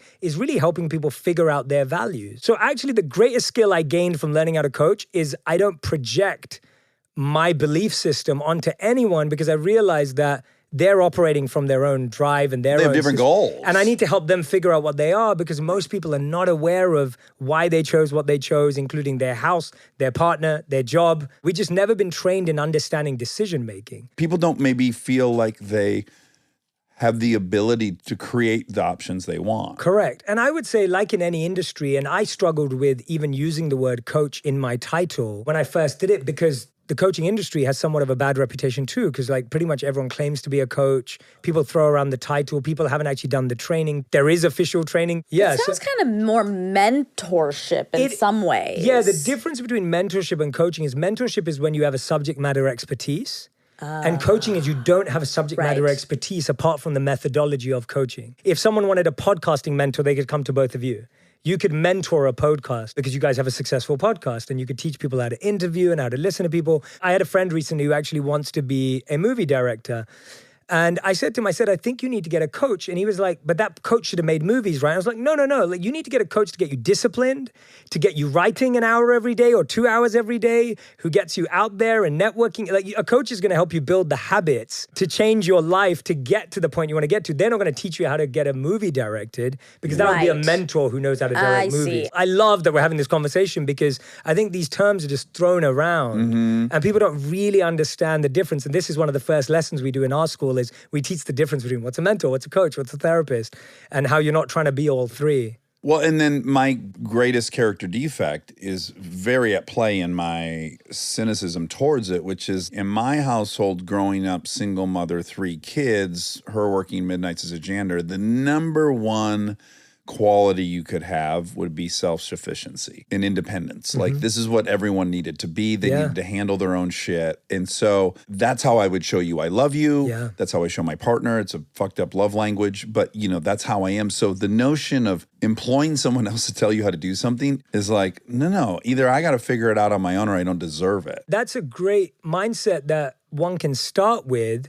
But if you find yourself stuck in a position for like 3 years, 5 years, 10 years, you've achieved a lot in your life. You've Probably could figured have done much stuff more out. if I asked people for help and Maybe. guidance. Yeah, maybe. And I allowed myself to be mentored. I couldn't humble myself enough. Well, you to, did for sobriety. I mean, Exactly. that's what you Oh, ended yeah. up doing, and it exactly. saved your life. At the threat of my life, I Yeah. was able to humble myself enough. Yeah, the sponsorship yes. system, in my Yeah. opinion, is phenomenal. My friends or people that I know that have been through it, calling up your sponsor in a moment of weakness, a moment of difficulty. That to me is a great setup for what we're trying to say. Yeah. Two things. Again, now my joke version is you writing a book on 8 ways to make love work is a little bit like Bill Gates writing a book on how to do great at a math test. Well, let's start with being a genius. You're gorgeous. So your opportunities in romantic love, you're very well spoken, you're outgoing, you're really attractive. Part of me is like, are you allowed? Could you truly? I love it. This would be like the Walton children from Walmart writing a book on acquiring wealth. That needs to be addressed, in my opinion. A lot of people that cannot find and or maintain or get in a healthy romantic situation don't have every option available to them. It's fucking hard. So I don't know. I don't know how you think about that when you're sitting down to advise someone. Do you recognize your personal experience might be vastly different from 90% of the people that read the book? And I think this is why this is such a great question, because going back to what we were saying earlier about how we like to make people deities and we like to make people idols. And that's why I made myself a coach, because I was like, then I can avoid the title of a guru. The reason why I consciously decided never to wear anything that remotely was meditational clothing was I want to stay as far away from the idea that Jay is a spiritual coach, guru, guide who's going to save me. I wanted to avoid that. Yeah. And by the way, when I started my work, I had no idea where I was going to go to. Of course not. As I saw that, I was like, okay, I've got to be really mindful because I don't want to start a cult. I don't want to have a temple. I don't want to have worship. And I don't want to create disciples. Like, that's not what I'm trying to do. What I'm trying to do is to present 3 forms of wisdom and the intersection of those that I don't think exists in the world. And so I basically bring together my 3 fascinations, and that's what I'm sharing. So whether I'm writing a book called Think Like a Monk, or whether I write 8 Rules of Love, or any other book I write in the future, my goal is not to teach from my experience. My goal is not to teach from how I've loved and how I've received love.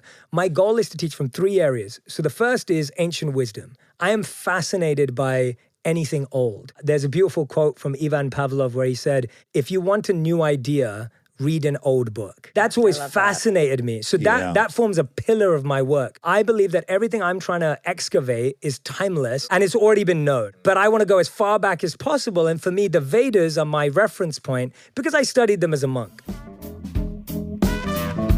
Stay tuned for more Armchair Expert, if you dare.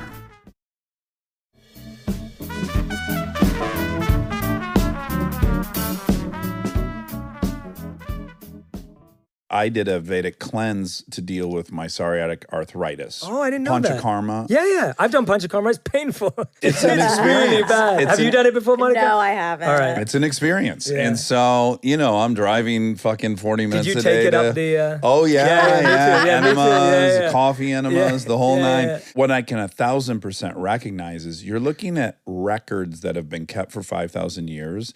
And if you keep records of the health of people for 5,000 years, you're going to fucking see patterns.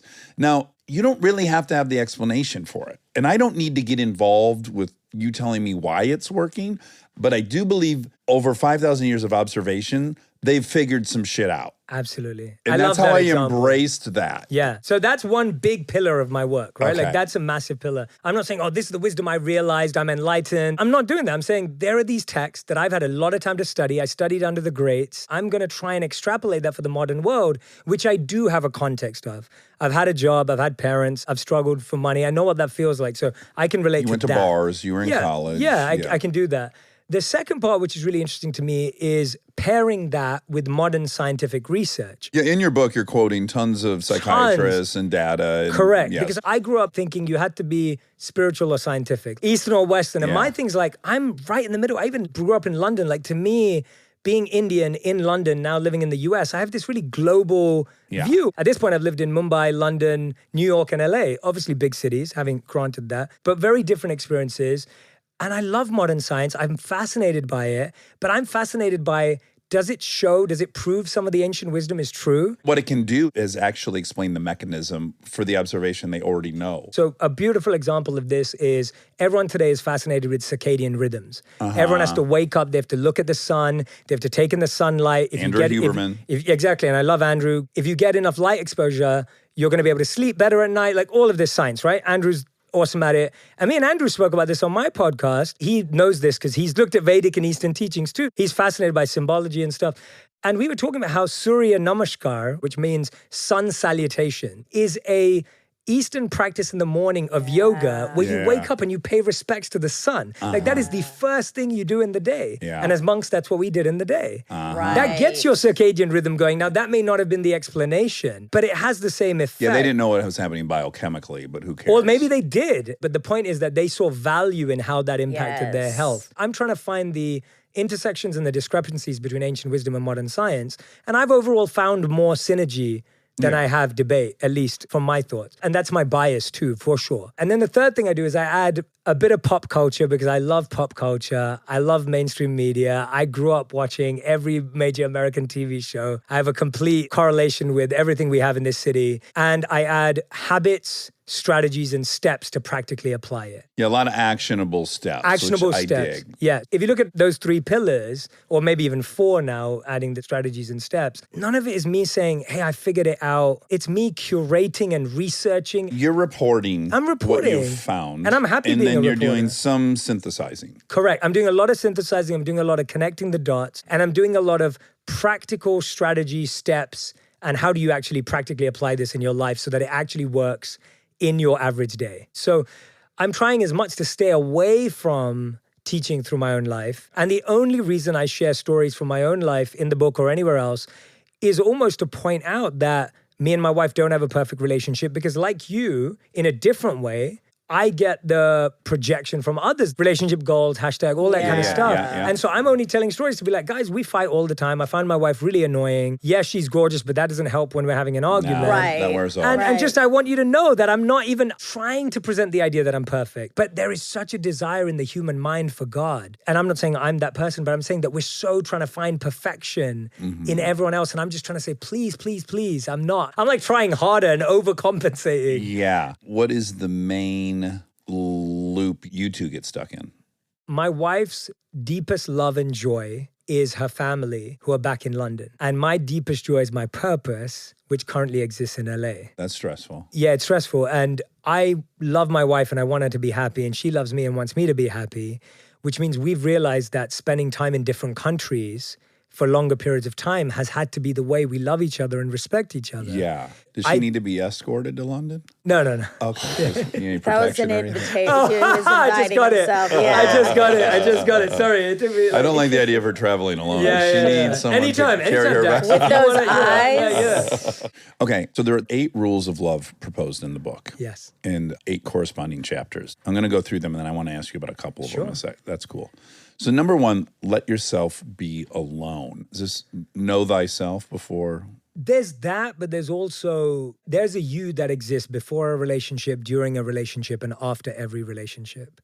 And chances are you're not going to die holding someone else's hand. So you came into the world alone, you will leave the world alone. That's the deeper kind of underlying message of that chapter of that's just the way it's made. So yes, we're social animals. Yes, people are amazing. Yes, connection is beautiful. But don't forget that there is a singular journey as well. And I think so many people lose themselves in relationships. And the truth is they didn't know themselves in the first place. Yeah, the only relationship you're guaranteed to have your whole life is the one with yourself. Yeah. Yeah, That's and it's the kinda one we sucks. ignore the That's most. Sort of that Yeah. too. Yeah, That's like well, that's the highest top level of the pyramid. But listen, I went through the book and I was immediately struck by how regularly you're citing a lot of popular psychiatrists, marriage counselors, couples therapists. So yes, you're incorporating greatly, I think, all the stuff that's emerging and kind of the consensus around relationships. And there's almost workshop steps within it, Yeah, which is yes. really helpful. I'm trying to save people time. Even if there was, and I would never start this or believe it should be the way done, like if there was a love school, how many people have the time, the affordability, the access, the discipline and habit training from before? It's too much to ask of someone. And so all I'm trying to do is go, here's the science, here's the ancient wisdom, here's the practical steps. I'm trying to do the work because I have time, I have fascination, I have passion, I have good habits. I'm a disciplined individual. I'm very productive. I'm efficient. Yes. I've worked on this stuff for years. So I'm like, if I can save someone time, that's a good thing. In my head, at least, is how I see it. And I'm up for debate on that. Well, and the original premise of your book is this is not something that gets instructed to us at any point in our life, which is so true. And it's funny, I'm critical of so much stuff, but then myself, the thing I wish everyone knew how to do is a 4-step from AA, right? This is the one thing I think like every elementary school kid should learn how to take an inventory, see who makes them upset, find out their role in it, find out the insecurity that's been triggered, and then work on the insecurity. If you could do that,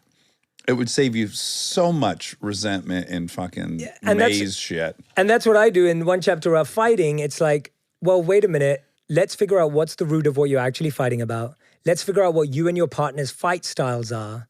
Okay, let's look at how those fight styles get triggered and why they have those styles. And now let's talk about how to schedule a really good fight. It's just giving people those very simple steps. And so much of it's communication. You're regularly reminding the reader, we, everything's we. Yeah, us Right. and we, not you and me. It's my favorite thing to say to someone I'm working with. I've had people I've worked with say this. If you actually try and just use us and we and not you and me, it's really hard. Yes. It And is. that's what's so good about it because it makes you so conscious and intentional. Yeah. And you recognize your own selfishness because Yeah. you recognize, I can't even sincerely say this because really I want to point out that they're wrong and that they need to change and everything will be honky-dory. Yeah. You can't position that as a we statement. You can't Absolutely. say, we need to start picking up the clothes more and not making this place a fucking pigsty. Exactly. That doesn't work if you're not doing that. Exactly. And then you start asking better questions like, what can we do to support Yes. this relationship that we want? Yes. Right? Or what is it that we're willing to do in order to get to where we want to be? The problem with most relationship conversations are they're all attack and defense. And so the first thing you say is, well, you don't do this enough. Their ego goes up, their defense goes up. Now you're having a fight with someone's ego. The other ego goes up. So you're just trying to get to a place where it's, let's just take the ego out of this. But if I say, take the ego out of this, that doesn't help anyone. Right. And what's anyone going to do with that piece of advice? Yes. And so I'm Okay, trying let me to just find the switch on my body to turn the ego off. Exactly. Yeah. Let's 15 just minutes and extract that, right? And so I Yeah. try and avoid plateaus and advice like that and go, well, let's build the system of how is the ego showing. Did your parents have an arranged marriage? My parents had an arranged marriage in the sense that they only met once before they got married. Okay. And they had a really unhealthy marriage. They did. Okay, that's what I was Very. going to ask. And yeah. so I Did they think stay together?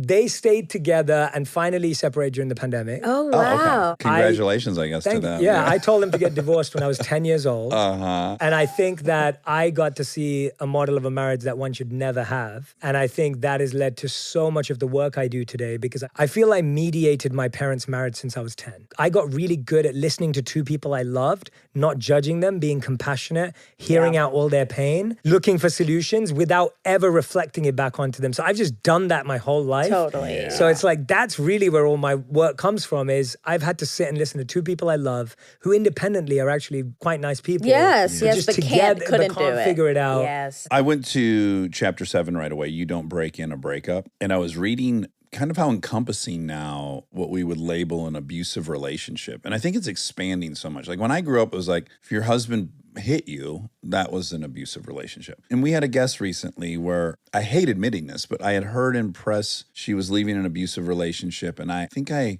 knee-jerk was like, well, how abusive? She's got the power, but and then sit down with her, talk for 3 hours and really realize the amount of torment she was under and how one loses themselves and they don't know what's reality and having a lot more respect for how many different varieties there are. And when I was reading your definition, which is reported from some other abuse hotline, how much it's just control. And then even reading some of these descriptions and recognizing I've been guilty of it. Like that's the worst. Now I'll try to excuse my behavior. It's like when you're in fear, you hope to control somebody so they stop doing the thing that's scaring you, and how mild it can be and how extreme it can be. But any kind of control, and you list all these different ways, whether it's financial or you shouldn't have these friends or you shouldn't wear these clothes. There's all these little insidious threads of control and how destructive that is and how you shouldn't try to mend that. Yeah, it's a lot more subtle than I think we've thought about it in the past. My form of abuse that I had to work backwards from was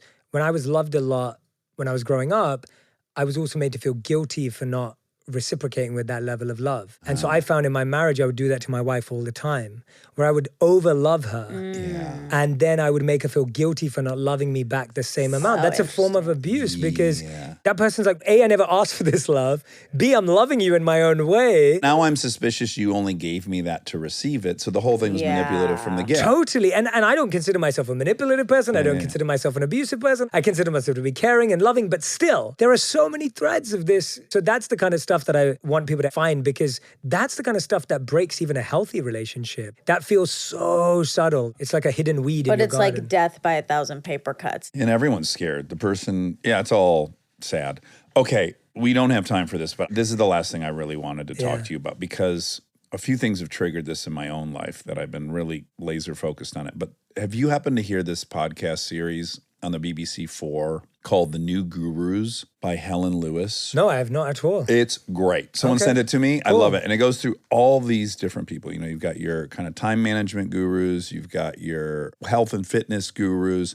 They spent a whole episode on Russell Brand. Oh, yeah. Russell's a good friend of mine. He's lovely. And he is a guru to people. Yeah. And there's lines around thousands of people just hope to have a hug from him. And then taking him out of it, just looking at the path of a popular human being in media, and then the appeal and this kind of drive to constantly get maybe more and more and more, and how untenable that is, and losing oneself, and being adored by people in how dangerous that is. And just acknowledging to myself, well, fuck, I have some level of all these things. What am I doing actively to make sure I don't lose sight of who I am? And I was just curious if this crosses your mind, and if you have any mechanisms in place that you're trying to fight off what could be a very slippery slope. I would say that I think it's a daily practice. Like, I don't think it's something you do once in a while. It's something you have to tend to every day. The first one I'd say is being married really helps. I agree. Because my wife does not care. Yes. And she just about finished my first book. She just started listening to my podcast. Really quick, you know that Spotify sends a year-end thing. Kristen's was Andrew Huberman. Oh, I love And she posted a picture of it. That is really important if you're a single person looking for a partner, that there's no hero worship of the other. Yes. That's alluring because that's attractive when you find people, quote, above you or status or all these kind of gross things, but they're human things and you're attracted to it. It's worth reinvestigating what is happening here. And that's probably not the healthiest relationship. Absolutely. Well, I get asked in media, I think I've said this on here several times in interviews, and they're just joking. I don't think they mean anything, but like, oh, your wife is so great. Oh, yeah, she's so great. You just must worship her. Yeah. And I always go like, gross, no. What kind of relationship would it be if I worshiped her? Absolutely. But I'll tell you where it comes out. For me and my wife, so I obviously met my wife before everything took off in my life externally. Yeah, you were a bozo. You took her out to too fancy of a restaurant. They didn't have food for her. Exactly, I couldn't even afford. You were trying I to was impress tutoring her. college students to save up enough money for dates. Yeah. And I was in debt. I didn't have a job. So my wife chose to be with me when Despite. I only had myself. Yeah. And it's really interesting because as my external success started to show, I actually wanted her adoration. So I would metaphorically hold up my next award and say, love me for this. Yeah. And she never loved me more for that. And I spent a bunch of time actually trying to think, I was like, does she not love me? And it was just ridiculous because really, till this day, she loves me more for being who I am and who I always have Well, been. as you said, she loves when you take out the trash, when you clean the dishes, when you have acts of love towards her. Yeah. She loves you more. Yeah, when I show up and be the person that she committed to be with, not when I achieve stuff, which I think is the most beautiful reminder. So that's one. The second thing that really helps me is I was talking to my monk teacher probably a couple of years ago, and I was explaining to him some of the coaching work that I was doing without breaking any confidentiality or anything like that. He said, you're so lucky. And I was like, oh, like why? And he said, you're so lucky because you get to coach people on your problems. The idea that the monk perspective was always that if you're helping someone, you're getting to see that disease within yourself. It should act as a mirror, not to be like, oh, look, I'm helping this person who's so lost. It's actually, where am I lost in that same way? Yeah. Or where might I get lost? And so I find that the genuine practice of helping has to be a constant practice of reflection of, where is this weakness in me? Because it also does exist somewhere. Yeah. And so I think approaching that is really powerful. And to have monks who don't care about, like when I go back to the monastery and live in the ashram, which I try and do every year, I'm going into a place where no one cares. Like they don't care what awards I won, how many followers I have, how many views I have. Like they don't care. Yeah. And that's really beautiful to have a community of people, because even my mom's my biggest fan, right? But like you go to someone else who doesn't care. This is where it has affected me. When you're experiencing the normal malaise of life and the craving and the boredom and the suffering, which is going to happen to all of us, a luxury we have is lots of external validation to grab in those moments. And it's the quickest, easiest solution to the boredom, the craving, the suffering, the malaise. And so I have had periods where I'm just leaning on all that so much to avoid discomfort. And then, of course, avoiding dealing with whatever thing would give me actual relief. And that to me is the thing I have to police myself about a lot. Like I can pick myself up at any time if I want with some external stuff. Of course. And they're easy. It's like, why wouldn't I? They're right there. And I do think that pattern is what brings a lot of people down that have this great privilege the three of us all have. Can you relate to that at all? Yeah, I always say to people, even when the place we lived in changed, if I had an argument with my wife, it doesn't matter what you drive or where you live. Every place feels empty and cold because you just had a full-blown fight and now you're feeling distant. Like that human disconnection. I've been miserable on some very beautiful vacations with my wife. Yeah, absolutely. And that's the reality of it. And I think the biggest thing that keeps me going and grounded and I reconnect to is just the work that I set out to do was to give as many people in the world access to the tools that could help them in the way they want to be helped. Until I've done that, I haven't really achieved anything. Right. Because the numbers were never the thing I looked at when I started this But for journey. a minute, you can... For a minute, it's fascinating. Oh, for sure. You can have like, waves of losing sight, regaining sight. it's the difference between also Eastern and Western ideologies. Western ideology is before and after. Here's where I was, here's where I am. Eastern ideology is cyclical. It's constantly, I figured it out, I made a mess. I figured it out, I made a mess. In the monk teachings, it was called like elephant behavior, where an elephant would go clean itself and then go play in the mud. And then go clean itself and play in the mud. And like you realize that the mind is always in the mud and then cleaning itself, mud and then cleaning itself. And the point is to never stop cleaning. You're gonna get in the mud. You're never gonna be fully clean. The inclination to do something unhealthy, negative, toxic, whatever we wanna call it, is just percentages shifting. It's not binary. It's like, okay, so back in the day, my envy was at 100%. Or maybe I'm at 73 now. But that's still great. And I'm just trying to get it to 69. Like I'm not trying to get my envy down to 0 because that would be ridiculous. It's like saying, can you run a mile in 0 seconds? No one ever in the history of humanity will ever be able to run a mile in 0 seconds. So if you think that you can never feel depression, anxiety, stress, pressure, envy, ego for 0 seconds, it's the same comparison. Right. Not possible. You will feel it for 0.01 or 1 second. And that's all you're trying to do is minimize the amount of time that you're obsessing over some. At least that's all I'm trying to do. Yeah, I that's really good. adore you. What do you think? Yeah, great. I know. So good. I want to honor just what you both did. And I'm always happy to dance with you anytime. And going back to the Bhagavad Gita where we started, and even fights in the book, debates and even that battle was all scheduled intentionally. It was both were prepared. You never ambushed someone. You never just like blindsided someone. You never just went in for an attack. That was considered low-life behavior. Like that was considered less than. Respect was saying, let's dance, let's debate, let's work through this. It was considered cheap. Yeah. And I think we've lost that culture in society where debate and condescending conversation or canceling whatever has just become so free for all that there isn't a mutual respect of even having an opportunity to have a conversation. So I just want to honor that because I don't think that's done very often. And even the way you presented it as Adam, who I also love, presented it in that way. I really appreciate that. I would dance with you anytime on any topic. Me too. And I respect you, so I'm quite certain you're going to have a really good explanation. I was dorky in school, so I was on my debate club. In my teens, I would just go for it. I'm very competitive. My debating coach or debating teacher, whatever it was, sat us down and they talked to me and they were just like, Jay, do you think that's smart? And do you think you're winning because of them? I was like, yeah, it's great. And they were just like, well, a real debater deeply studies both sides. They're like a real debater doesn't just go after the weaknesses that you see. A debater knows the weaknesses of their own and the weaknesses of the other. And so there was just a healthier understanding that I gained. Of making the best argument for your opponent you Correct. possibly could. Not a straw man argument, a real, earnest exploration of how they might be right. Yeah. And now what I've realized is I don't even have any right answers to any of the dancing. I only have thoughtful reflections. And percentages. And percentages. Well, Jay, this has been wonderful. Yeah, I adore thanks for you. I hope coming. everyone goes out and buys.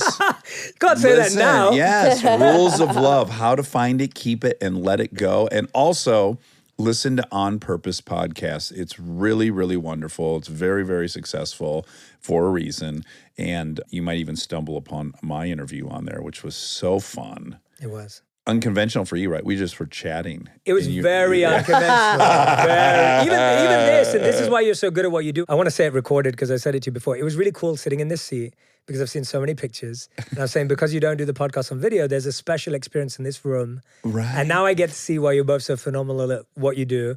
Monica, we have to have you on the podcast at some Oh, point. I'd love to. I would love And to. I love everything you've been doing with Liz, and I love Liz. Yes. And yeah, we have to have both of you guys on. So We would that'll love be a it. lot of fun. I'm really grateful for your time and energy. This was actually really special. Oh, Yay. same. It blew for my us like too. way beyond how I thought it was going to go. That was a Yay. great conversation. You know, I woke up this morning and I was like, oh God, I'm going to talk to Jay. It's just going to be effortless, and we would talk for 4 hours if I didn't shut it down. Yeah. I love it. Great day. All right. Well, great Thank you, having guys. you, and good luck. Thank And you. everyone buy 8 Rules of Love.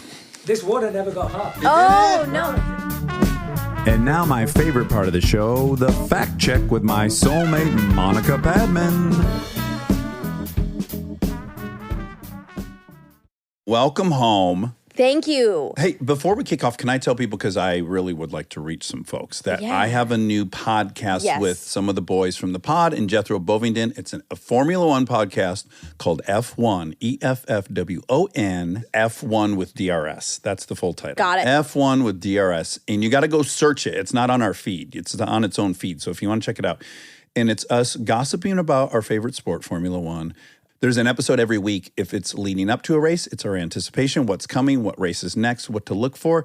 And then there's a race debrief after every race. It's Thursday before every race and Tuesday after every race. That's the best way to say it, Rob. Thanks for bailing me out. It's Thursday before every race and Tuesday after every race. So 2 episodes a week. Well, once in a blue moon when they're back-to-back race weeks, but generally it's every other week is I the see. race. But yes, sometimes there'll be 2 a week. Got it. Cool. Yeah.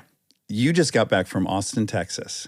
I did. You did. It was a whirlwind. Tell me. Because it wasn't a quick trip. You were there for 3 full days. Well, I got in Friday at 5. Oh, you did? And then I pulled Monica and Dax Oh.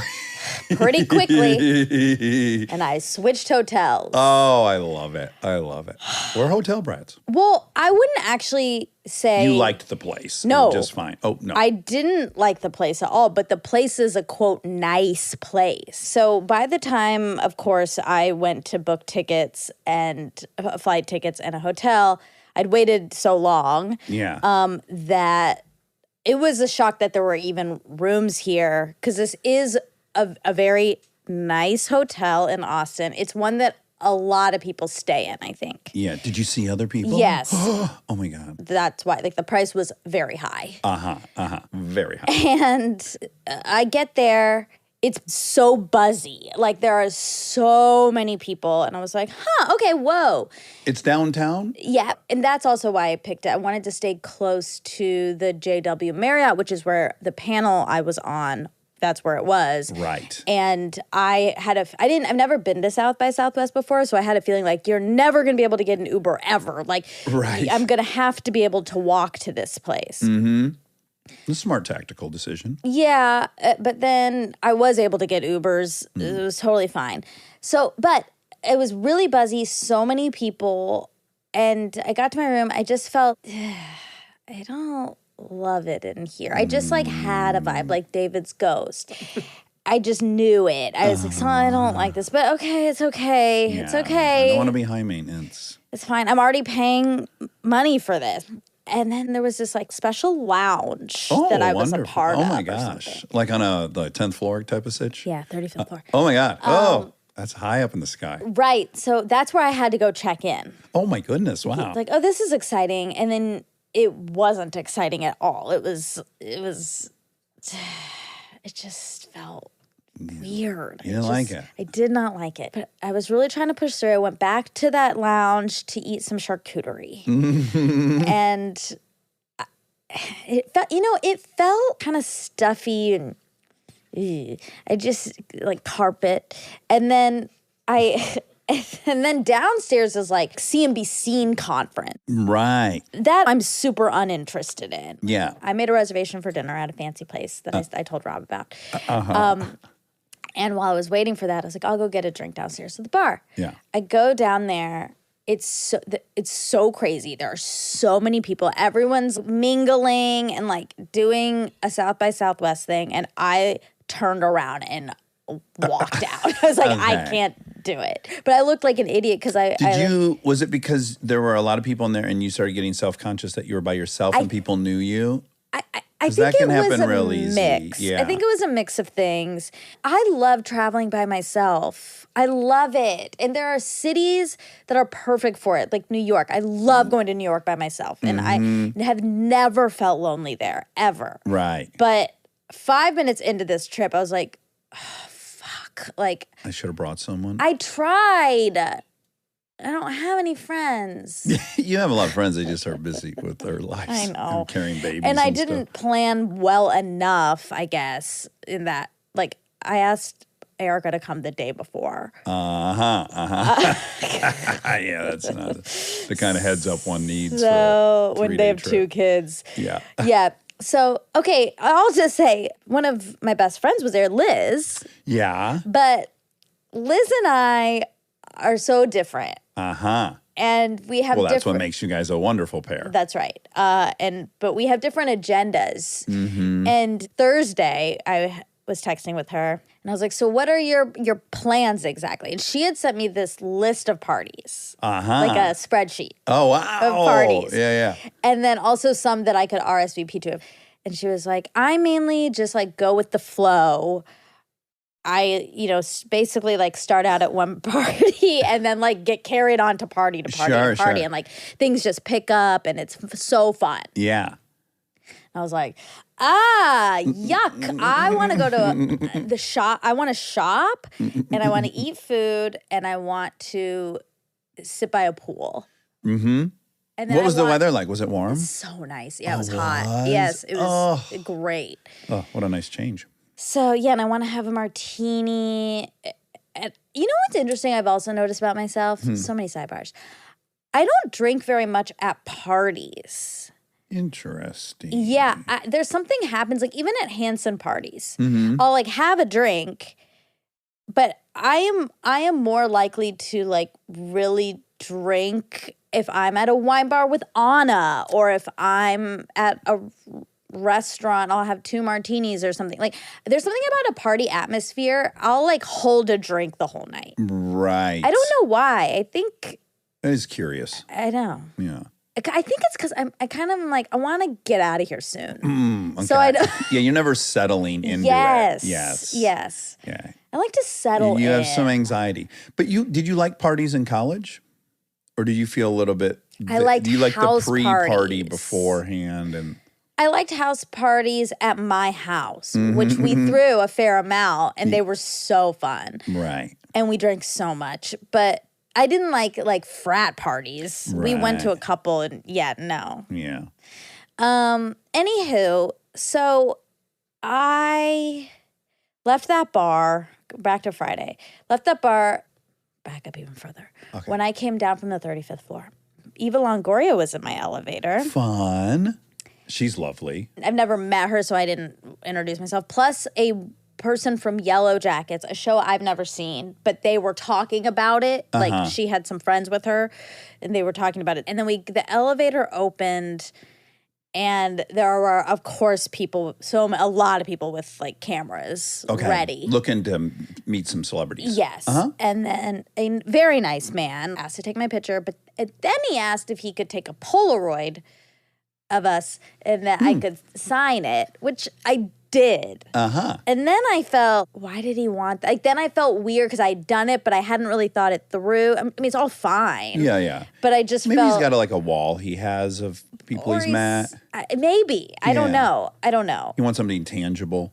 He wanted an autograph, I assume. Yeah. I don't know. I just felt like, I just did a thing that I wasn't sure if I wanted to do, but I got kind of like flustered. Right. And then the bar, and I was like, I can't stay here. Right. It was overwhelming. You felt overwhelmed. I did. Yeah, I felt really overwhelmed. And I called the Commodore Perry, which Your is favorite hotel? It is one of my favorite hotels, period. Mm-hmm. I decided that on this trip. Yeah. And- we met you there for dinner one time, and it is so beautiful. The It's grounds are so gorgeous. beautiful. It's, yeah. It is. It's so nice. It's very quaint. It's a little outside of the city. It's a lot outside the city. Well, 12 minutes. Yeah. Which in Austin, I guess, is. But it just takes so little time to get anywhere there that it was fine. Anyway, so I last minute. And they had a room. They did have a room. And you have some kind of relationship as well there, right? You're I did a friends with- talk there last year. That's when we were all Oh, there at right, the same right. time. I did a talk. It was so fun. And they're lovely there. Why was I there? You were doing something for Parenthood, a Parenthood Oh, reunion. the ATX festival. Yeah. That was at the same time. It just happened to be at the exact same Oh, time. wow. Yeah. Yeah. So we were all there. Kristen, Erica. Molly. Malls. That trip was so fun. And then so now it just is reiterated. Austin is a place where I need to have a buddy. Yeah, that's great. New York's fine solo. Yeah. Austin, buddy. Not so much. Yeah, But I did eat so much food, so delicious. I went to Rob's taco place. He recommended. You own a taco taco place. spot down there? Yeah, I got one. I You if have so many ancillary. If you owned that place, oh my God, I'd be Wouldn't you so like, thrilled. you'd be shocked naturally, but also I wouldn't be shocked at all. you wouldn't be that shocked, right? If wouldn't Rob be owned a shocked. taco Well, spot. down I'd at- be mad because he made me stand in line for an hour. Right. Because he's That's like, part no of the favors. experience. But Yeah. there's so much mystery around his side hustles that Yes. wouldn't be shocked. I would love for you to open a taco shop like that. It's called Nixta. Yep. It's a Michelin star, James Beard. It's like, Whoa. But it's also kind of like But not- hole in the wally. it is. It's not like fancy, the atmosphere. There's picnic tables out. Also, I had Right. so much anxiety. Okay, so this is the day I decided to wear no pants. Yeah, so we've been talking about you potentially not wearing any pants anymore. There's a no pants trend in Yeah. fashion. And you've been high eyeing it, fashion. and circling it. Yeah. And how many times have you put on a no pants outfit in your apartment to test it all? No, this is the first time. You ever even tried it and you took it out on the streets? Yes. I mean, I Wow. planned it in my head for a while. Like, what am I going to do? Which sweater am I going to wear? Because there's different ways you can do it, no pants. You yeah. can do like a long blazer. You could do really high boots and a long sweater. Mm-hmm. Or you could do the Kendall Jenner route, which is what I did, which is, I don't know how she does it, but Nicole instructed me to do 2 pairs of tights, black. Okay. And then basically briefs, essentially. Over those. Over those. They're like black, itty bitty shorts, you could say, I guess. And then heels and a big sweater. Wow. Yeah. Wow. And I loved it. Great. You felt confident? I felt good. I felt like, wow, I'm doing something Yeah. crazy. A new thing I'm here. doing a new thing. Yes. Yes. And I'm by myself. Like, this is again, like, what? This is once I got to the Commodore Perry, so I was a renewed me. Right. I thought, okay, so I started to get self-conscious on the plane there because I thought, oh God, should I be going to some of this stuff? People are going to all of these things. Liz has a spreadsheet. Like, oh my God. And then I texted my friend Kate and asked if she was going to be there, and she wasn't. She said, if you get a chance to go to 2 screenings, one was called Bottoms, and I forget what the other one was called, but they were like 2 big screenings. And I thought, okay, maybe I should go to a screening. That would be fun and easy and not a party and whatever. Yeah. But of course, it's last minute. I haven't done anything to access this. So I asked Adam, our publicist, if he could help me get tickets to this. And he said, sure. And then he connected me with the head of, or like VP or head of South by. Oh yeah, Adam Kirsch is so dialed in. He's to so both connected. South by and Sundance. That's like his main. I didn't know That's that. his domain. That's great to know. Yes, I yes. didn't know that, but he was like, I'm putting you in touch with Claudette. She like runs South by. And I was like, whoa, like I don't need to be Slow taking down, up slow- this person's time. Also, shout out Claudette. She's an armchair. Oh my God, that's good. So flattering. So she got me tickets. And that was great. Okay, so the plan is on Day with No Pants. I thought I'll get tacos, then I'll go to the screening, and so I'll be out in my outfit in front of people. Yes. And then maybe I'll go to a party seeing how I feel after. Yeah. And then I'll go home, whatever. The screening started at 9:30. Okay, that's pretty late. That's late. So I get to the taco line and I thought, wow, it's long. But I feel like it'll move fast. And I'm being weighed down by any pants. I'm nice Yeah. and nimble, light on my feet. That's right. Yeah. It's a pretty casual spot. So everyone's wearing like not what I'm wearing. Jeans and tees. Very casual. I'm in like Prada heels and no pants. It's also not the best part of town either. That's true. But I was just in and out of Uber, so it was fine. But yeah, so I thought, well, the line will probably move fast. It'll be fine. I'm in line for these tacos for an hour. So I'm like cutting it so close. And then I panic and I think I can't get there in time. Can't go to the screening. So I texted Adam. I said, I can't come anymore. I've been in line for these tacos. And then I was panicking because these are picnic tables. They're like long ass tables. And I thought, what am I going to do just by myself? How does this work? Do I sit at a table with other people? Or Yes, do I? that's what you do. No, oh my God. And I was getting like flashbacks to the lunchroom. Like when you're holding your tray and you're walking Yes, around. Yes. You're trying to make eye contact with somebody. That's why I had to stop buying lunch because I was too afraid to hold that tray. So luckily it all worked out. By the time I got there, there was a table for two available. So I ran over there in my Prada heels and no pants. Your HP was looking out for you. It really, he, she, it, non-binary, really was. I hail Prada's HP. So, anywho, the tacos were insane. Did you get anything ridiculous like molten lava cake taco or anything like that? No, duck carnitas taco. Okay. So good. Cauliflower taco. So good. And then I got a bean and cheese taco because I couldn't not get it. Yeah. Then there was this rice pudding dessert. It had like strawberry powder on top of it. It was crazy. It was so good. All to say, my outfit did not get much action because I turned it in early. Did anyone stop and chat with you while you were in line or while you were eating? No. Okay. I think they were afraid. Yeah, the vibe wasn't very They're like, inviting. that girl does not know what she's You doing. look like Wednesday there. I do. Oh my God.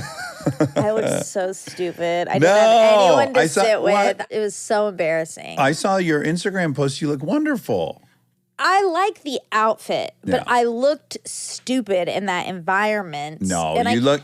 Someone was like, "This person's hot shit," but they're down, so they stopped to get these cool tacos. They're on their way to something cool. Well, that was the plan. Yeah, and that's actually what was happening, and other people felt it. I don't know. I couldn't look anyone Like, in the eye. imagine you're at McDonald's, right? We love I McDonald's. love it. Yeah. And a guy comes in a tuxedo, and he looks amazing. Yeah. You're like, fuck, you like him. Well, Right. yeah, this dude's on his way somewhere in a tux, but he stopped at McDonald's. I know, but at McDonald's you can stop, and it's just so clear you can't stop here. Like this is so Commitment. This is your evening. yeah. So Rob, when you own that place, please let me just cut the line. Deal. when you finished, did you consider now hooking up with Liz? For like 1 second, and then Just I 1 thought, second. absolutely not. Yeah, I'm it's not your not doing scene. that. Yeah, yeah. And then I thought, what's wrong with? Yeah, I'll be honest. Yeah, be honest. I blame you and Kristen a little bit. Oh my goodness. Yeah. Wow, this was not expecting I this. know. Now I don't want you to be honest. No. No, be honest. Be honest. Not I blame, but I credit / blame. Okay. And it's actually 99.9% credit. It's 100% credit. Okay. Because I've been around you guys for so long and you don't do any of those things. Mm-hmm. Go to cool parties. Yeah, and you don't feel the need to. Right. Yeah. That's just totally rubbed off on me, and I just I kind of want you to have fun at these parties. That's the problem. I will go to a party if I think I'm gonna have fun. Like I went to the Party Down party because my friends were going. That was gonna be fun. Yeah. But I don't have fun at things where I feel like I have to be there or I feel like it's cool to be there. But I don't know anyone. Like that's not fun. Yeah, I got no rebuttal. I don't enjoy parties all that much. I don't think most people do. I know. I think maybe you're right. I do like dancing. That's why they're drinking Like if so I couldn't much. get in the mood to dance and go dancing. Yeah. Like I have a fantasy about being in Atlanta this weekend and finding a hip hop club and dancing. Oh. And that's a real fantasy. With Kristen though. She can come or not. Oh. In fact, I pitched this idea to her and she's like, early dancing? And I'm like, she's that's like not, me. the hip hop crowd is not early dancing. Like they're probably starting at 2 a.m. You're gonna do that? I mean, I want to. You like 8 hours. I want of sleep. to. If you're in Atlanta this weekend, Oh holler. God. Listen, I am down to meet up for this hip hop Oh, dance God. experience. I feel uncomfortable. I'm gonna wear one of my jumpsuits Oh, fun. and I want to dance. So like I would do that, and I would actually go solo, but I can't sit around standing, Yeah. mixing, chatting. It's loud. I can't hear. Exactly. I'm yelling. And that's why people know. have drinks and they get drunk because they're uncomfortable. You just got to get shit faced. And I like drinking when I'm comfortable. Mm-hmm. And I think that's healthy. Yeah, I do too. You're not doing it as a coping mechanism. Yeah. Yeah. You're not self-soothing. Although I say that. And then, of course, I was texting Callie in the line of tacos because her and I have a long history of talking about the tray in the lunchroom. Mm-hmm. Because Callie did it once. It was so embarrassing. And she would do it at the mall. And I was always like, no, you have to get Chick-fil-A because it comes in a bag. And she would get the ziti on a tray. And So I was really like, the tray is super triggering for you guys. Yeah. The actual tray itself. Yes. Okay. Which is ironic because Callie is the one that taught Liz and I about trays for our egg freezing. Oh, right. That Yeah. is ironic. Yeah. She's come to embrace it. And we have to. Now, let me tell you something about the food court at a mall. Yeah. I like the tray. Oh, I'll tell you what. God. The analogy I would use is like singers who prefer to be holding a guitar, whether they're even playing it or not, or they're just barely playing it. It's like something to do with your hands and the cover part of yourself. So for me, if I'm walking through like a busy food court, if I'm holding that tray, like my hands are busy, I actually feel more confident. Whoa, I just spit everywhere. That is so counterintuitive. Yeah, because- you can hide behind your tray. No, but trays are so exposing and like you could fall and spill it all. Like it's Yeah. for nerds. Yeah, I love that you like it. I Of course do. you do. I feel really safe with that tray in front of me. Wow. You can chuck it at somebody like in a kung fu movie. I wonder if you went to my high school if you would have liked, or middle school if you would have liked it. The tray?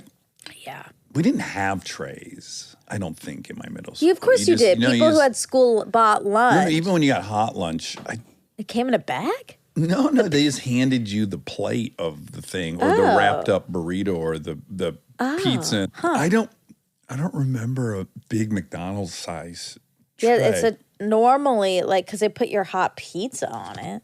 Yeah, I mean, that makes sense when you're saying that. It's weird to imagine they handed me a hot tin of pizza with my bare hands. Maybe we all had oven mitts. Oh my God, what an advance. Muir's junior high oven mitts. Well, there's like sides and drinks and stuff Right, too, that exactly. go on the tray. Yeah, because you have that milk carton. I just don't remember the tray, and I feel like they would have been used as weapons in my school, but I don't know. Maybe that's why they didn't have You guys them. lost your privilege. Yeah. Yeah.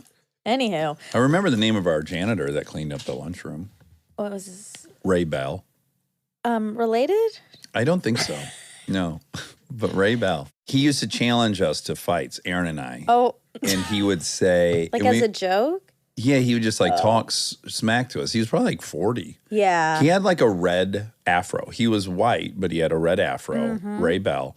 And he would tell us that if we wanted to fight him, we better pack a lunch because we're going to be there all day getting beat up by him. And we'd be like, Ray, we would beat your ass. This was the conversation. This is cute. We'd be saying, we're going to beat your fucking ass. And he'd be like, you better pack a lunch. Oh my God. Yeah, it's a whole thing. It was an interesting relationship. And he died. No, he had a team. And his team Janitorial staff was the special needs gang. But it was. Remember when you thought 90% of your school was special needs? I really did. I did. You said I that did. percentage. No, I didn't say 90. You said like 75. I thought like 10% of my school. No, was. you said an insane then number. Okay. And we had to look it up in the yearbook. I would. And it was like 4 kids. I agree that I said whatever you're saying. I'm saying. Okay. I said, but in my mind, I didn't really ever think it was. Okay. What I did think was that 10% of my school was, and it wasn't at all. Yeah. As we found out when we looked at, unless a lot of You're them like, were pages absent are on missing. Yeah. Anywho.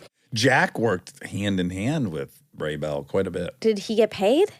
No. See, that's He was just very strong, and he was in special needs. Yeah. And so he would lift a lot of stuff for Ray. And I was special needs. That's why I feel like Hold on a second. Truly, I feel entitled to talk about the special ed classroom because I was in it all through elementary school. But you can recognize now that That I'm not. You were misplaced there. Well, You were not. You shouldn't have been there. well, I needed to go somewhere to learn to read Right, but in that 4th grade when everyone had already learned. So I did need a little. I needed you need some assistance. Yeah, Maybe like a tutor. Not. Exactly. Yeah, you needed yeah. a tutor. but I mean, guess I went all to I'm. speech class, so Well, hold on. I did. I did speech too. Yeah, they said I had a lisp for a while. Oh, I wish you Did you have still a lisp? did. I did, yeah. Oh my God, you both did. In like 1st grade, I was. Oh my God, Yeah, you guys, they so were made it like cute. it was scary. I want to This take could a go time bad. machine and I want to pick up Lispy Rob and take him to Lispy Monica. And then I'll say, you guys are going to work together when you grow up. And you're going to be like, oh, that's neat. What are we going to do? Listen. We're going to be on the radio? Yeah, you guys both love food. Yes, we love food so much. You guys are really into food. Oh, good.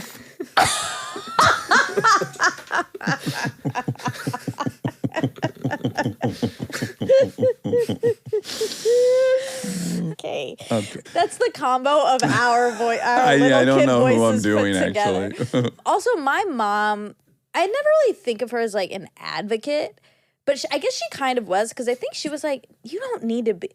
She didn't like that I was in there Yeah. because she was like, I don't understand. I don't think she could hear the issue. Right. But Yeah. they were saying it. Now I feel like I have. And I Well, feel like do it's you bad. remember having it? No. Oh, now I'm a wasn't. little nervous that you just look different, and they were like, We can't figure out what it is. It must they be a thought they lisp. were hearing a lisp, but then they realized like, oh no, just duh, she was brown. Yeah, fuck, we shouldn't have done that. There's no reason. I didn't spend much time in the speech Okay. class. I will. Speech pathologist was like, there's not, guys, she's just brown. There's nothing going on with her speech. Oh, okay. Well, keep her here for another week and make it seem like right, she's you making fixed her. progress. Yes. Yeah. We got to cover our ass on this. This is a ding ding ding. Okay. Because it's for Jay Shetty Oh, okay, great. being different. Oh my God, that was so cute. The Yeah. story he told. Oh, man. And it really is a ding ding ding because this is the first time this has happened to me. So I really am growing. There was a Asian American pre-Oscar party and Mindy was there and she posted a picture and she's wearing a sari and it's beautiful. It is so gorgeous. Really? It is so beautiful. And I looked at it and I said, I want that. Yes. And then I thought, oh my God, look at me. Also, I hate to say what this signals the end of.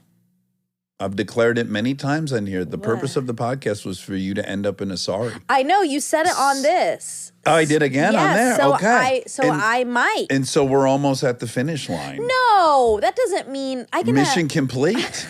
There's lots of things I need to learn. You need to take a my pilgrimage language. to India. Yeah, Malayalam. Malayalam That's the language. that you need to learn. Yeah, that's going to take a while. So we have a long time. Okay, so you got to be Don't worry. fully fluent in Malayalam. Yes. Okay. Exactly. Yeah, I guess we got another 5, 10. 45 years. It doesn't get it's easier. characters. It's hard. Ew. Yeah. Oh, no, you gotta. I didn't say you had to be fucking literate. You don't have to read. I said and- that because I am Okay, an you just have to overachiever. speak for my transformation. Even my mom can't speak.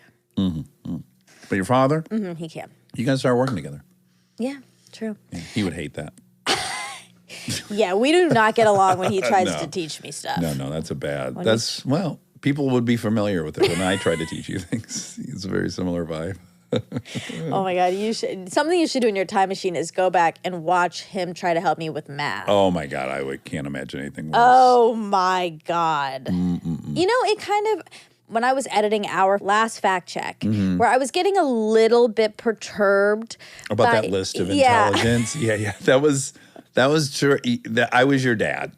Yeah, you really were. When I was editing Yeah. it, I realized that because it really did remind me of math when I would sit down with him and I was bad at it and he was trying to help me, but he wouldn't do it the way the school was teaching yes, you. And Yes. I was so irritated because I had to show my work. That was literally part of the Yeah, this makes so much sense because it's basically So like annoying. you were coming into this situation with some information given to you by the school. Yeah. And he's like, that's not how you do it. Yes. Which is exactly what I would do too. Yeah. I'd be like, I know they're telling, no, this is what you want to do. With 9s, it's a 10, deduct 1. But you right? have to show that I you know. know how to do the thing they're teaching you.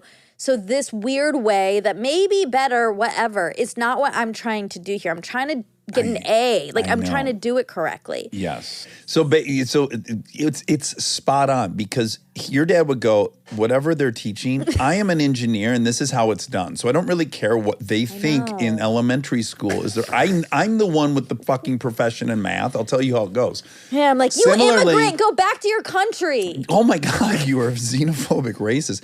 But you bring me this list and I'm like, yeah, that's fine that that's their list, but not for me. Like I reject Exactly. that list. And I'm like, can you just hear Go the along. list, Right. please?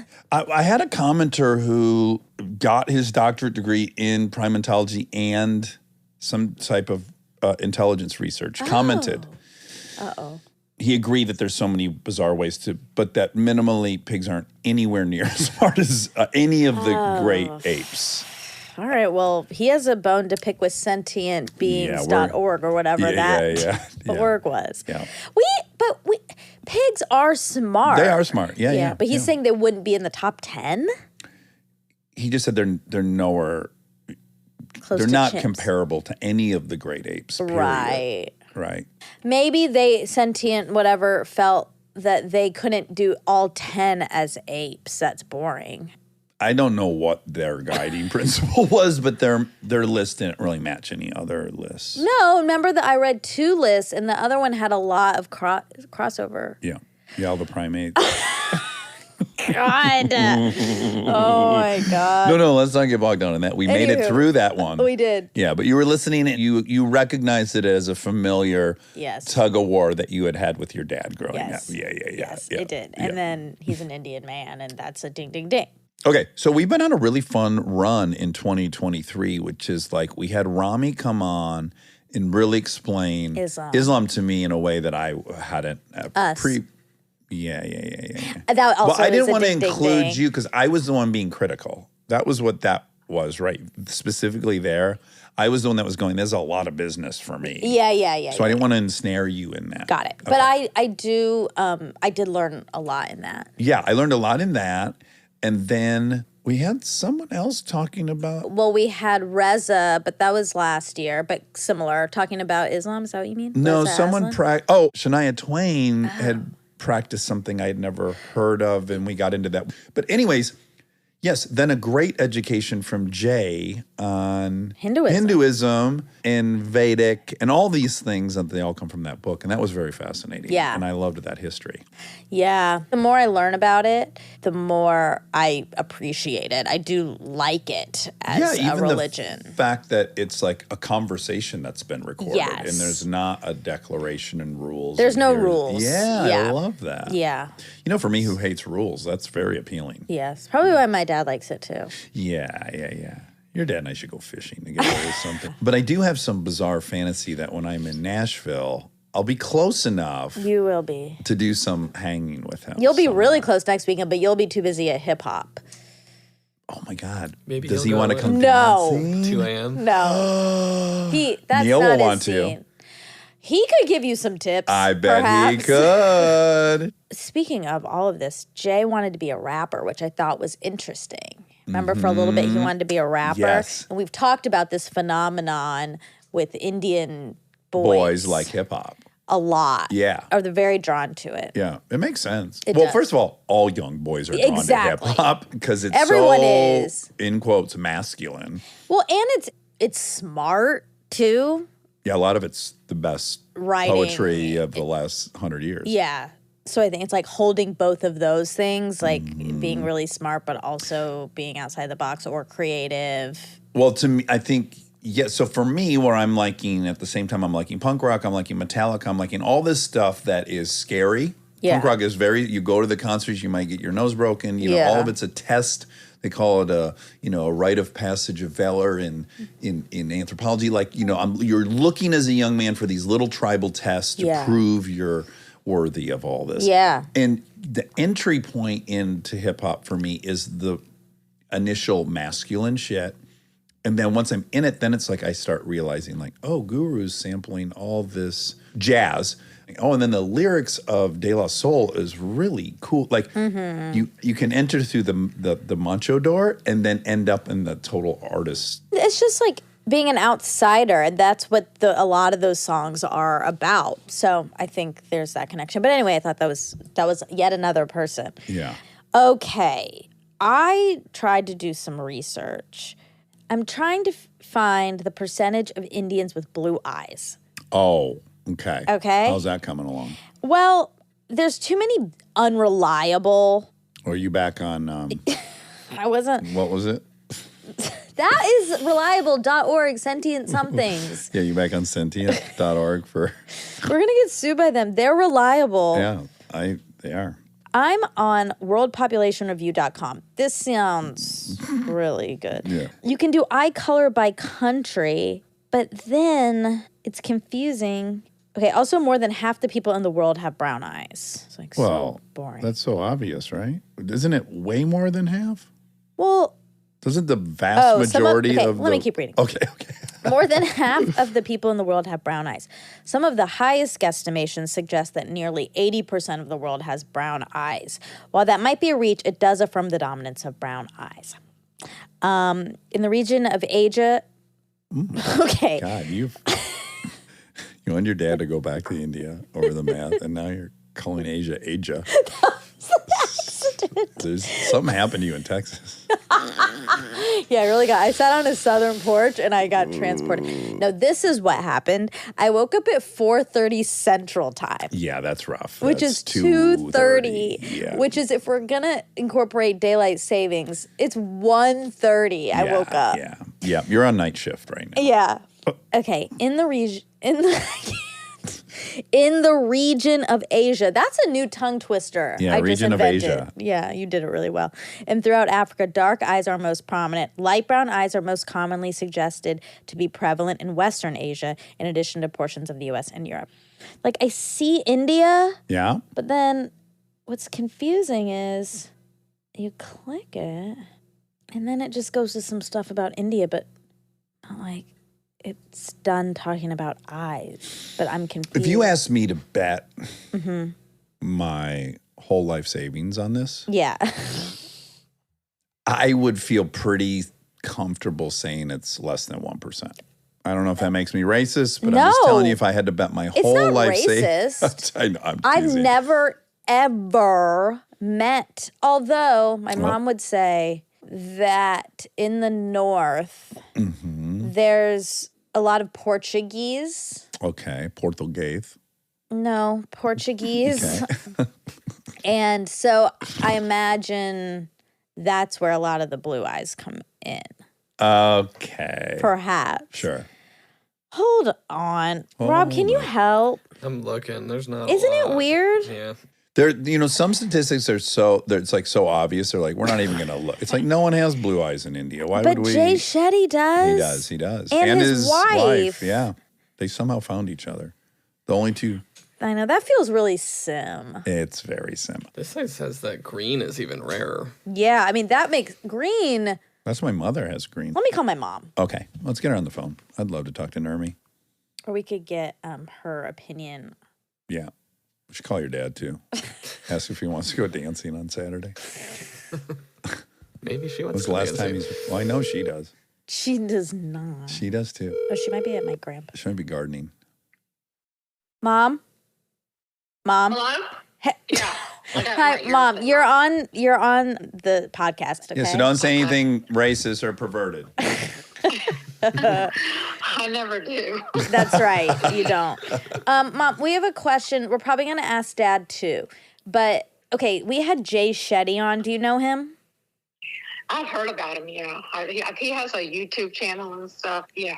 I know who he is. Yeah. Bingo. He has blue eyes. He was in here, and his eyes are, like, really blue.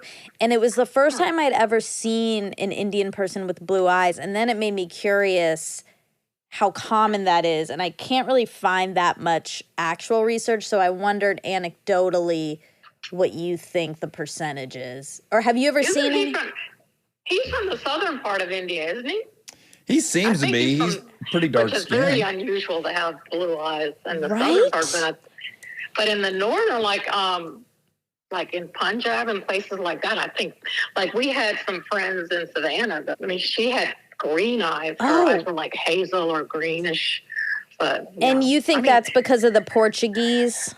well, in the northern part, it's from the Arab mix and all of that stuff. I mean, the southern part, there's somewhat of a Portuguese, like in Kerala. There's Okay. Oh, Portuguese. so maybe Yeah. that's why he has. I can't see where he's I don't from. know where he's from. I think he's from somewhere in the south, but I don't know if he's from. I don't think he's from Kerala though. Okay. Well, it's He not on might his be Wikipedia, from- which is Suspicious. he's Are from you sure he doesn't wear London. contacts?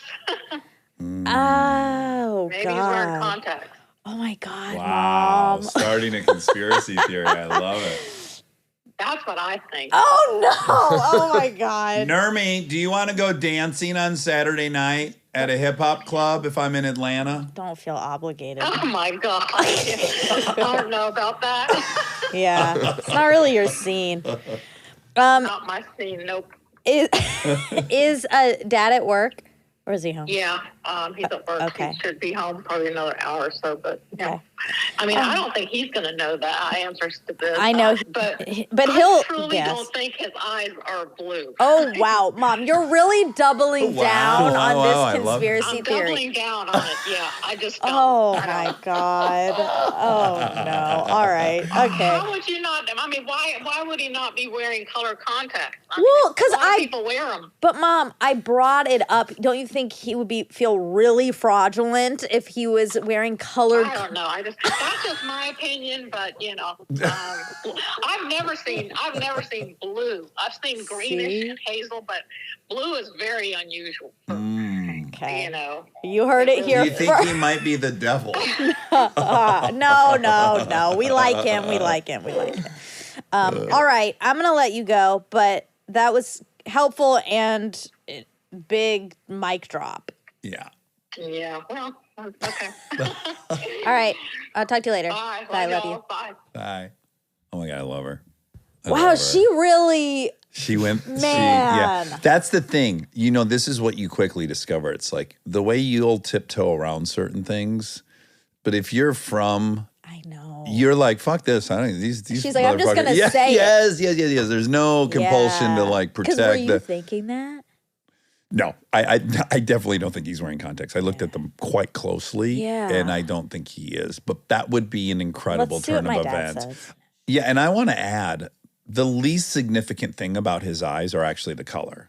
There's something much more compelling going on with his eyes than just the color. It's like they think there's multiple colors in them, and they Very have dynamic. a glass quality to them. They do, but I think that's because you are really, your brain is not used to seeing a non-brown eye on a brown skin.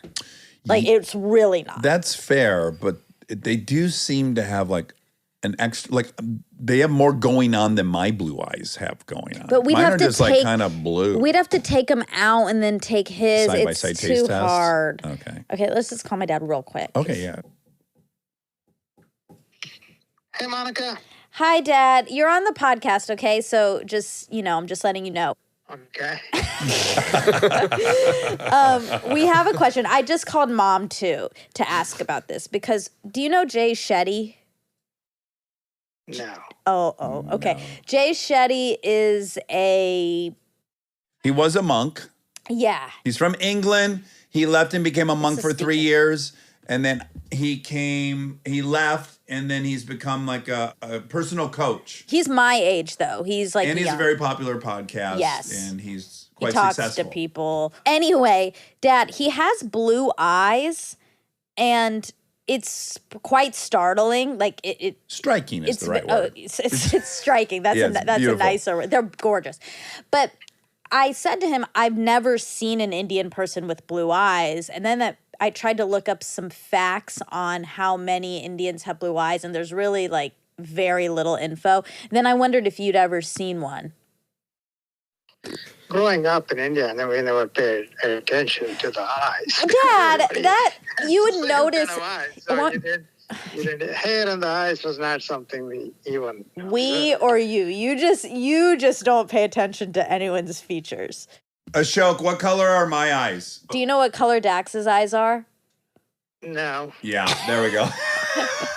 Yeah, okay. You're Yeah. Hair is something I did not even observe because everybody had black hair. Right, there's Right. nothing to see. And everybody had the same eyes. yes, So brown. That's my whole point, Dad. So you probably would have noticed if there was something different. You're just noticing the Not same. really. There are a few people have those eyes. They call them. I think at least in the southern part of India, they call them it's cat eyes. Oh, Cat eyes. Yes, by the way, when I think of Jake, when I'm saying there's more going on, that is what's going on. really? There's like a feline quality to them. oh. Yes. I thought you were That's going to exactly say, it. Dad, I thought you were going to say something in Malayalam and then you said cat. Like that was the word you used. Malayalam, actually, I was going to say in Malayalam, it's called puchakani. Oh, and that means cat eyes? Cat eyes, Okay. yes. A few people like that. Actually, there was a psychological kind of movie was made in Malayalam movie called Puchakani, which is, So they Okay. have, So it's I don't real. think it's very surprising because, the British were in India for a long time. Right. Yeah. And so there has been a lot of, Cross A lot of contamination. horseplay. A lot Yeah. of horseplay. Can we have 2 more seconds of your time, Ashok? Bring up your list of the most intelligent No, animals. Yes. he doesn't know about animals. Well, he'll still have an opinion. Okay, my God. I need Monica to read you this list of the 10 smartest animals, and I just want you to tell me whether you agree or not with this list, or if it sounds good or Okay. not. Okay, great. All right. Great. Okay, hold on. Sentientmedia.org. Okay, number 1, humans. Number 2, dolphins. Number 3, ravens. Number 4, pigs. Number 5, chimps. 6, elephants. Oh my God. 7, African gray parrots. 8, octopuses. 9, bonobos. 10, rats. Oh, 11 pigeons. 12, crows. We don't need to go to 12. Just That's it. top Okay. 10, yeah. What do you think? Do you agree? Don't cry about it. I don't agree with the way everything is going right now. I don't agree with number 1. Oh, Boom. that's really the truth. Yeah. Do you think pigs are smarter than chimpanzees? I believe. I think chimpanzees are smarter than pigs. Yeah. See, this isn't his wheelhouse. But okay. Just tell him why. So I started to read this list last fact check. Dax does know a lot about animals, so he had a lot of pushback, and I was getting a little angry because I'm just trying to read this list, and he's... And it reminded you of learning math. Yes, and it reminded me of when you tried to help me with math, and you would just try to teach me your own way as opposed to the way that the school was teaching, and I would get angry, and we didn't do very well when you tried to help me with math. You've forgotten about all that. Nope. I think the statute of limitation is over. I'll always remember, yeah. I just wanted you to know I picked up where you left off. Yeah. No, I just am carrying on the message. Yeah. You'd probably like this episode, Dad. You can listen to it. Because there's some Indian stuff we talk about. Anyway, okay, we're going to go. But thanks for weighing in. All right. Are you off the podcast? What's the progress on the house? Okay, I'll call you later about that. We're still recording. It's going to start next week. All right, I love you. Bye. Bye. I love him. Oh, my God. the See how different they are? Yeah. They My are. mom's like, he's on a YouTube show. Yeah, no, your mom is a Southern girl. She's like a Southern teen. She's spreading gossip, yeah, just she's like a Southerner. Yeah, and a Southern teen. Yeah. Exactly. Anyway, cat eyes. Okay, so there we go. We got it. We figured it all out. Okay. Oh, David Beckham's autobiography is called My Side. My Side. Mm-hmm. Wonderful. And then The Rock's book is called Dwayne "The Rock" Johnson, The Life Lessons and Rules for Success. Okay. One thing I didn't mention about Austin, which is what I should have mentioned, Mm-hmm. the whole reason I went is because I was on a panel for Spotify. Yes, and you were with our friend Dusty. Yes, and Dusty. I love her. Dusty moderated. She's the party. best. She moderated, and it was me and this awesome professor named Josh from MIT. Spotify has connected with Josh basically to do science around sound. It's called Sonic Science. And kind of connect. It's mainly for advertisers, like how sound connects with people. Sure. It's really cool. It was really, really cool, actually. And I felt so stupid, of course, because I'm there Were to you talk about... comic relief, though? I was comic relief. Good. I'm there to talk about it in practicality, really, like how we use it. Yeah. So he was providing all the science, but it was really fun, and I got to meet some really fun armchairies. You did? Yes. It was, oh my Oh. gosh. I have to shout out the sweetest armchairy. Okay. I was lost trying to, Get to the JW Marriott. trying to ding, ding, ding, go to the Soho House. Oh, interesting. When did you go to the Soho This is House? another ding, ding, ding update. Rob joined the Soho House. I got in. Oh, my God. Yeah, so he's going to get me some cookies. Oh, my God. Yeah. Get Matt some, too. He loves cookies. Do you like cookies? Warm cookies. But we met at the Soho House to do a little pre-meetup before the talk, and it was hard to find. So I was like, obviously looking lost. And this sweet girl, her name was Amanda. She was working at a restaurant, and she saw me, and she came out and said hi, and then she helped me get to the Soho House. Oh, she was wonderful. so sweet. So anyway, it was really nice to meet her. I love meeting armchairs. Yeah, it Met was a couple on really my hike nice. yesterday. Oh, you did? Yeah. They love that hike. Really sweet man. Said, you helped me recover. Oh. And I almost cried. Oh. Anywho, all right. So This that was is a big great. catch up. That was a big catch up. I Talked to both of my parents. I have an hour of material I didn't do Oh, no. about Delta. So let's just earmark that. Can you give an I almost Easter egg? I almost left the whole family by the end of this weekend. I Oh, mean, no. she had caused it in problems? for us for 72 hours straight, She's so powerful. She is. That's She why I is love her. So powerful. What'd that she I just am do? scratching my head like, what is the move here? You should ask my dad when you had him on the horn. Well, I know what he did. He just couldn't be checked out. bothered. Yeah. He went to work. Trust me, I'm sure I used every technique that could What be did she employed. do? Give us one. Well, she ruined a dinner on Friday night. I mean, just at a restaurant, just throwing crying? things and just going apeshit. Why? She's If growing. she grows 6 inches this week, Yeah. I will not be shocked. Like if she gets taller than Lincoln this week, I'll be like, okay, that explains that. Yeah. Ruined a hike, family hike, turned into a 90-minute ordeal. Really? Yes. You name it. Oh, You poor buddy. She might have name it. missed Wouldn't me. go to school this morning. I Oh. could barely get her. When I it's dropped her off still- at school, I was like, good luck, school. But she's I'm going to be out. great at school. That's what she'll- happens. Yeah, she'll be fine. So they didn't have school on Friday, so it was like Oh. 72 straight hours of this indomitable spirit. I was thinking about that this weekend. Emotions are so hard. And Yeah. hormones are so hard. Maybe her hormones are flaring. Maybe her flies are coming. Well, that seems a Be- little it'd be early. early. But yeah, it seems a little early. But It'd make Whiskey happy. Ding, ding, ding. Armchair Anonymous. Whiskey ate 2 tampons this week. Ew, really? Yes. ew. Yeah, yep. Wait, I thought Kristen wasn't wearing tampons anymore. Well, she... He just, are you sure? What if he got them from a stranger? What if they're strangers? No. No. He ate Strangers in the garbage. Kristen's tampons. He did? Yes. Were yeah, they on the bloody? trash? Yeah, they're in the trash. So. Well, I'm sorry you had a hard weekend. That's with all the right. best That's all girl. right. That's all right. Let me just hit you with the fuck. The apex of it is like insane weekend. We barely got through it. We're laying in bed last night, 11 o'clock. She wanders into the bedroom with some haste. Oh. So we know she's asleep.